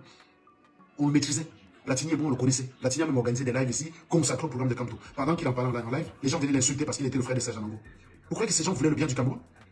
Platini se met en live pour parler du programme de Kamto. Ça te fait chier. Ça te fait chier. Ça te fait chier parce qu'il défend celui que tu aimes. Parce que tu voudrais qu'il soit dans le mauvais rôle. Tu vois dans le bon rôle, tu viens l'emmerder. Moi, j'ai pas vu beaucoup de gens chez vous faire des lives pour défendre Kamto. Pour défendre le programme de Kamto. Non, pour défendre Kamto, oui. Mais je n'ai pas vu beaucoup faire des lives pour défendre Maurice Kamto. Le programme de Maurice Kamto, je n'en ai pas vu. Oui, mais vous avez bien vu que quand vous appelez les gens de Dieu, ça change quoi sur lui? Pourquoi ça l'empêche de dormir? Vous avez très bien dit que ça n'empêche pas d'apprécier son atambo. C'est ça le problème en fait. Si vous avez dit le jugement de valeur, ça n'empêche pas quelqu'un de dormir. Peut-être que vous, si, peut-être vous, ça marche sur vous. Mais il y a des gars qui s'en foutent royalement. Si tu n'as que ça, tu n'as rien en fait. Gens de Dieu, vous avez dit quoi? Est-ce que vos humeurs empêchent de boire son atambo? Vous avez dit, il s'en bat les couilles. C'est pour ça que je vous dis, c'est pas là, respecter la liberté des gens. Non, vous avez utilisé la politique comme règlement de compte. Vous vous êtes dit, si on crie tellement traître sur telle personne, les gens vont le détester et peut-être que c'est ce que vous voulez. Mais qu'est-ce que vous gagnez à ce qu'on déteste quelqu'un? Ça vous a apporté quoi concrètement? Oui, pendant un moment, les gens m'ont détesté, oui. Mon nom, c'était une insulte. Voilà. Si bien que si je disais même du bien de Kamto, les gens venaient m'insulter pour dire que j'ai même pas le droit de prononcer le nom de Maurice Kamto. C'est tout comme ça qui était formidable. C'est que pendant que j'ai tiré sur les gars de la base, parce que j'ai commencé à attaquer Kamto que l'année d'après, parce qu'à un moment donné, j'ai dit c'est bon, toute personne qui va venir m'attaquer au nom de Kamto, je vais insulter Kamto. Parce que pendant que je vous attaque, vous, Et je défends Kanto, vous m'appelez traite, vous m'insultez comme si j'étais en train d'insulter Kanto. J'ai dit, ok, je vais aller plus loin. Je vais l'insulter pendant des années, on va voir ce que vous allez faire. Je l'ai fait, vous avez fait quoi? Rien. Ça n'a rien, ça n'a empêché de faire quoi. Donc, beaucoup de gens ont utilisé la politique pour les règlements de compte. C'est dommage. C'est dommage. Parce que c'est vous qui avez gâché le projet. C'est personne d'autre. C'est vous. Vous ne pouvez pas utiliser la politique pour régler vos comptes. Moi, il y a plein de gars là-bas avec qui je peux très bien régler des comptes en ce moment. Mais c'est pas le moment, les gars. C'est tellement pas le moment que même quand je vois Wilfried Ekanga parler du franc CFA en disant des conneries, je ne montre même pas le contre-dire. Il a beau être nul en économie, il n'en demeure pas moins que quand il défend Kanto, il est bon. Quand il cloue les sardines, il est bon. Je ne vais pas aller l'attaquer, ça ne sert à rien. C'est pas le moment. C'est pas le moment. On aura d'autres occasions de s'écharper, mais là, non, ça ne sert à rien. Ça sert à rien. Apprenez parfois à être au-dessus de ça. Hier même, j'étais dans le live de Sandy Boston. J'étais l'un de ceux qui demandaient de ne pas aller attaquer Calibri, ça ne sert à rien. Oui, Calibri, il a fait des trucs qui te plaisent ou qui te plaisent pas, machin. Ça sert à quoi, là? Alors que vous défendez la même cause de faire des lives contre l'autre. J'ai décidé de ne plus attaquer les gars de la base, même si je ne dis pas que je partage 100% d'eux. On a un objectif commun, on est contre Paul Biya. Terminé, c'est tout. Voilà. Mais est-ce que ça dit qu'on est amis? Oh, que non. Que non. On n'est pas amis, non. On ne me mélangera plus jamais avec eux, c'est mort. On a un objectif commun, mais on n'est pas amis. On n'a pas une idéologie commune. On a un objectif commun. Je respecte ça. C'est pour ça que j'enterre la rage de la guerre. Je dépose la rage de la guerre parce que c'est pas le moment. C'est pas le moment d'attaquer sur les différences. Ça sert à rien, on a eu 4 ans pour le faire. On peut bien mettre une pause pendant un an, quoi. Voilà, c'est tout. C'est pas le moment, quoi. Je ne vais pas subitement devenir pro-Biya. Vouloir que Biya reste 5 ans parce que Calibri m'énerve. Comment, les gars? Vous trouvez que c'est normal? Vous vous rendez compte? C'est le destin d'un pays de 30 millions d'habitants. Vous êtes en train de jouer avec ça. Parce que quoi? 2-3 personnes m'ont énervé? Sérieusement? Vous croyez que parce que Collins Nana, qui a voulu m'agresser dans une gare, parce qu'il défend Kanto, je vais dire non, Biya reste, Biya reste. Parce que Collins Nana m'a agressé dans une gare pour le nom de Kanto. Sérieusement, les gars, vous trouvez que c'est petit comme comportement? C'est un abruti, c'est tout. Ça n'a aucun sens. Il y a le destin, il y a 30 millions de Camerounais derrière, mon gars. Attaquez les gens pour ce qu'ils sont responsables. Pour attaquer les gens sur quoi ils sont responsables. Ne faites pas porter la responsabilité des uns aux autres. Eh bien, vous êtes champion pour ça. Vous êtes champion, les gars. Il y a une fille qui s'est mise en striptease sur Internet, c'est devenu que c'est moi qui l'avais envoyé faire. C'est ça votre problème. C'est-à-dire que c'est vrai que là, pour le coup, c'est Maurice Kamto qui prend les cours aujourd'hui. Mais ce que vous reprochez au camp en face, on peut vous le reprocher vous aussi. Hein. C'est pas la bonne méthode. En faisant ça, vous jouez leur jeu, sauf qu'ils ont un avantage certain, c'est qu'ils sont au pouvoir. Tout ce qui compte, c'est qu'ils vont décourager toute personne de défendre, de se battre pour que Paul Biya parte. C'est tout ce que vous allez gagner derrière. C'est tout ce que vous allez gagner. Vous allez leur permettre, en floutant le débat, que les gens ne comprennent rien à ce qui se passe. Et puis l'autre, il va gagner par un cafouillage et les gens vont rester chez eux en disant caca. Pour moi, quoi là-dedans? J'ai pas envie de me battre pour Kanto. Comme si on faisait ça pour Kanto. On a beau être contre Maurice Kamto, mais dire qu'il vaut mieux regarder Paul Biya contre Kanto. Non, il faut être cinglé du cerveau, les gars, je suis désolé. Vous êtes en train de... C'est un peu comme si vous dites que... Je sais pas, il y a qui que je n'aime pas spécialement à la télé. C'est comme si on me demandait entre un mouton, avec tout dire Paul Biya, j'ai choisi le mouton. Bien sûr que je ne voterai jamais pour Paul Biya. Mais entre Paul Biya et le mouton, je préfère quand même être dirigé par un être humain bien que digné mentalement que par un mouton qui va faire ben. Je préfère. C'est logique, les gars. C'est logique. Mais en être au niveau où vous dites non, le destin des 30 millions de Camerounais, vous n'en avez rien à foutre. Vous allez reconduire le même échec. Simplement parce que remarquez que les gens qui s'accordent à ce type de détails, c'est les gens qui ne subissent pas. Oui, bien sûr que les Camerounais n'aiment pas Kobo. Les Camerounais n'aiment pas Ernest Obama. Ils ont agressé Ernest Obama à Paris, enfin les Camerounais de la diaspora. Moi j'ai trouvé ça minable moi aussi, hein. Je trouve ça lâche. Ça n'a aucun sens de prendre des embuscades. Je trouve ça lâche et pour cause de moi-même, j'ai failli passer. Oui, j'ai failli passer. Heureusement que j'ai un bon passé de voyou. Hein. Les gens ils pensent que comme je fais les maths, j'ai fait que les maths dans ma vie. Non, j'ai été un très bon vandale. J'étais un très bon vandale. Un jammer, un bagarreur, un provocateur et un sissiaman. Donc il y a plein de choses que j'ai fait dans ma vie. Hein. J'ai pas fait que les maths dans ma vie.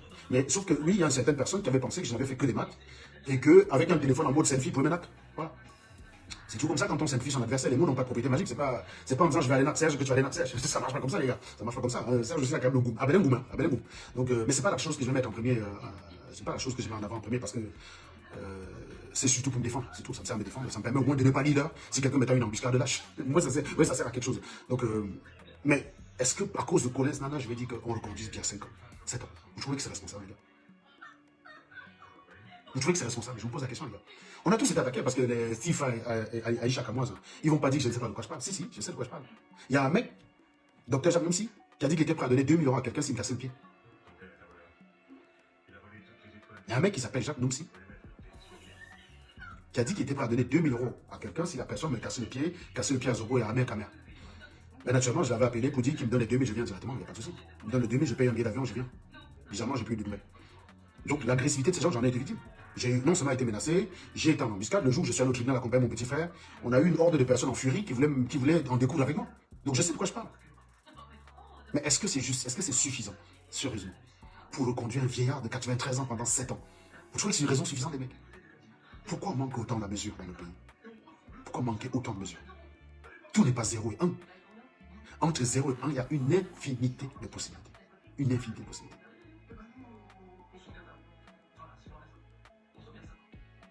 Il y a autant de chiffres entre 0 et 1 qu'entre 0 et l'infini. Pour s'en convaincre, il suffit de trouver une fonction bijective entre 0 et 1. Une fonction bijective de R vers 0,1. Quand on dit bijectif, ça veut dire que chaque élément de l'ensemble de départ a son image dans l'ensemble d'arrivée qui est différent. Ça veut dire que si A est différent de B, F de A est différent de F de B. Ça s'appelle ça la bijection. Bah, tu prends la fonction 2 sur pi arc tangente de x, bah voilà, ça remplit l'affaire. Hein. C'est bijectif. Donc tu as le même nombre d'éléments. Il y a plusieurs possibilités. Pourquoi tout le temps être en train de faire 0,1? L'élection, c'est pas Camto ou bien. Il y a plusieurs candidats. Mais le mec, il arrive avec une aisance. Je te félicite, hein. Tu étais deuxième, même si ça m'a pas plu que tu sois deuxième, j'aurais préféré que tu sois. Je te souhaite le même destin, je souhaite que tu sois encore deuxième, mais cette fois avec ex aequo, avec mon ami Joshua aussi. Mais sérieusement, ça s'appelle la politique, ça, les gars. Ça s'appelle la politique. Donc quand on dit qu'on représente la jeunesse, c'est ça. Mais vous êtes responsable de ça aussi, vous les Camerounais. Hein. C'est vous qui avez choisi de donner la parole à des personnes comme ça pour vous représenter. C'est pas sur ma page qu'il y a 1 million d'abonnés. Hein.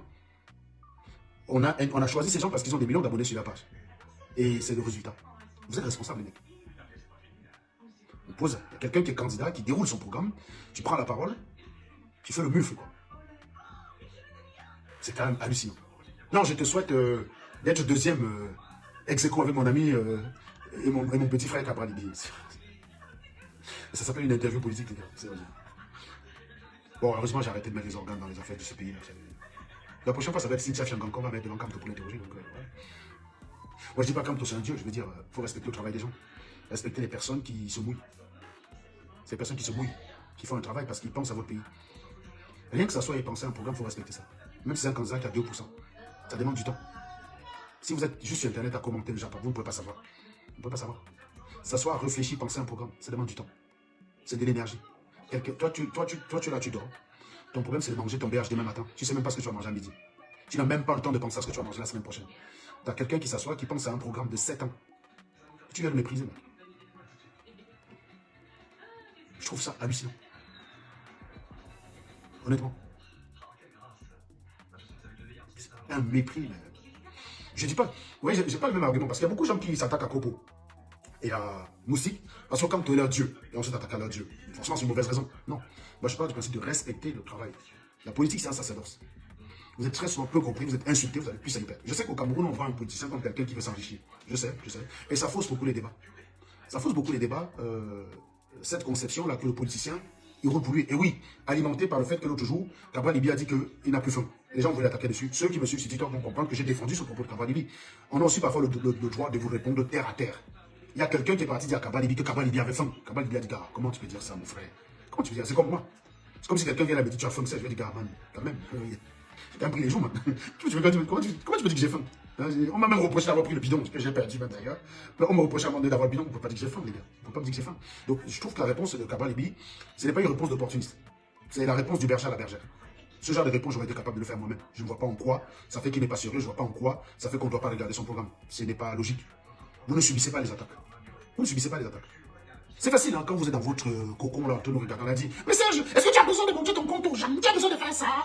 Sauf que les gens qui m'ont dit ça la plupart du temps, quand je les ai fumés, c'était que m'ont dit, tu as quoi, j'ai ça. Mais mec, si tu considères que ce n'est pas nécessaire, pourquoi tu fais? Pourquoi tu te donnes du mal à vouloir prouver que tu as plus que moi? Pourquoi tu donnes ce mal-là? Si tu considères que je n'ai même pas à le prouver. La différence entre toi et moi, c'est que je respecte le cerveau des gens. Chaque chose que j'affirme, je dois prouver que c'est vrai. Parce que je respecte votre cerveau. J'ai le souci de vous prouver que je ne suis pas en train de vous mentir. Même si vous n'avez pas demandé la preuve, même s'il y en a plein qui me croient sur parole, ça je le sais. Mais j'ai le souci de prouver que je ne vous mens pas. C'est important pour moi.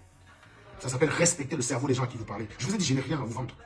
Je n'ai pas adopté une attitude qui vous plaise ou qui ne vous plaise pas. J'ai ma ligne directive. C'est que quand je vous parle, mon souci principal, c'est de ne pas vous donner le sentiment que je vous mens. Et donc, toutes les affirmations que je vais faire, je vais prouver.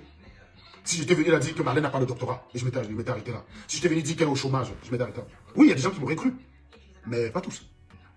Pourquoi je suis venu avec des preuves? Pourquoi j'ai attendu d'avoir les preuves pour faire ces affirmations? Parce que mon souci, ce n'est pas de vous manipuler. Je ne veux pas vous manipuler. C'est ça la différence avec nous. Donc c'est pour ça que, voilà. Sauf que vous, quand je vous attaque, vous dites, ouf, j'ai plus que toi, tu n'as rien, mais tu ne prouves pas, on n'est pas obligé de croire. Entre celui qui fait une affirmation qui prouve et celui qui fait une affirmation qui ne prouve pas, il faut toujours prendre au sérieux celui qui prouve. Celui qui prouve doit toujours être pris le plus au sérieux, même si c'est preuve, même s'il est trop dans l'excès, c'est pas. Il y a une différence entre le proving et prouver ce qu'on dit. Le proving, c'est, les gens sont en train de parler du tarot, tu dis, vous parlez de quoi le tarot? Le tarot se jeune, moi j'ai gagné 20 000 euros par mois, j'ai gagné 20 000 euros par mois. Non, oui, ça se proving. D'ailleurs, voilà la preuve. Oui, ça se proving, parce que clairement, c'est hors de propos, ça n'a pas de sens. Ça n'a aucun sens. Ça n'a aucun sens. Évidemment, il n'y a pas de rapport. Voilà. On a attaqué Marlène, on a dit Marlène, tu es au chômage. Tu parles de Samuel Eto'o tous les jours, tu es une aigrie parce que tu vois les gens qui ont fait des choses dans la vie alors que toi, tu n'as rien fait. Tu es une aigrie. C'était mon affirmation. C'est de dire qu'une telle aigreur ne peut venir d'une incapable. Quand vous êtes un bosseur, vous n'allez jamais attaquer quelqu'un qui travaille. Vous allez attaquer sur tout, sauf là. Parce que sinon, si vous êtes entre vous, vous attaquez vous-même. Sinon, c'est vous que vous attaquez. Vous ne pouvez pas être un type. Vous levez tous les matins. Vous allez travailler, vous finissez à 22 h, vous partez, vous êtes loin de chez vous toute la semaine, vous rentrez le week-end. Vous attaquez un autre qui fait la même chose. Vous dites, Mouf, tu fais quoi? Mouf, tu ne fais rien. Mouf, tu es travailleur, tu n'es rien. Personne, il n'y a personne qui peut faire ça. Même si vous voulez le faire, votre bouche va refuser. La seule personne qui est capable de faire ça, c'est un chômeur. C'est un rienton qui va le faire en disant qu'il fait plus. Si tu es obligé de dénigrer le travail de quelqu'un pour affirmer que toi tu travailles, c'est exactement la preuve que tu ne fous rien. Parce que même ton cerveau ne peut pas l'accepter. Quand vous dénigrez le travail de quelqu'un, vous ouvrez la porte pour qu'on dénigre votre travail. Un travailleur n'accepte pas ça. Un travailleur n'accepterait pas d'être pris pour un profiteur. Jamais de la vie. Donc quand vous dénigrez quelqu'un qui travaille, quand vous refusez de reconnaître le travail d'une personne, vous serez vous-même en train de reconnaître que vous ne foutez rien. C'est pour ça que j'avais postulé qu'une telle personne, c'est quelqu'un qui a tout raté dans sa vie et qui est réduit à commenter les autres. Vous ne pouvez pas être diplômé. Et le cœur de votre argumentaire, c'est de vouloir prouver que quelqu'un qui est diplômé n'est pas diplômé. Baïbek, j'adore les tartes et les chiffres qui donnent aux gens. Mais franchement, il a parfois des raisonnements bizarres pour un scientifique. Vous croyez que je vais commencer à faire 150 lives pour dire qu'il n'est pas un docteur? Ce serait moi-même que je suis en train d'attaquer. Il n'y a qu'un illettré pour faire ça. Et c'est pour ça que je vous dis, les mots n'ont pas de propriété magique. Vous avez beau mentir, vous avez beau dire je suis docteur. Mais il y a des attitudes qui sont incompatibles. Vous ne le verrez jamais. Mais je vais vous dire, qui sont ceux qui couraient plus souvent derrière Modestine pour dire qu'elle n'est pas docteur? Faites des statistiques. C'était très souvent des gens qui ne sont pas là à l'école. Les docteurs ne dépensaient pas l'énergie pour ça. Remarquez bien. Vous avez vu Ganan combien de fois? Prenons les docteurs connus sur la toile. Prenons les docteurs connus. Vous avez vu Ganan se dépêtrer pour prouver que Modestine n'est pas docteur? Non. Vous avez vu Onan Guini faire ça? Non. Personne. Il y avait plein de gens qui sont docteurs, qui sont ingénieurs. On ne les a pas vus. Ceux qui s'est battu à vouloir prouver que Modestine, il s'est avéré qu'elle n'est pas docteur. On a apporté les preuves, hein, même si j'ai beaucoup d'affection pour elle. Je vous ai dit, il n'y a personne d'assez important pour moi pour que je mente pour cette personne. Personne d'assez important pour moi pour que je mente pour elle. Donc, non, on m'a convaincu qu'elle ne l'est pas. Je suis désolé. J'aurais voulu qu'elle le soit. J'aurais aimé qu'elle le soit. Mais on m'a convaincu qu'elle ne l'est pas. On m'a convaincu. C'est-à-dire qu'on m'a apporté des preuves qu'elle n'a pas été en mesure de réfuter. Voilà, c'est tout. Donc, moi, face aux preuves, je me plie. Même si c'est contraire à quelqu'un, même si c'est contre une personne que j'apprécie, je ne vais pas me mentir. Mais observez que ceux qui faisaient la traque contre Modestine, ce n'étaient pas les diplômés. Un diplômé n'a pas le temps de faire. Il n'a pas le temps de faire ça. Il n'a pas le temps.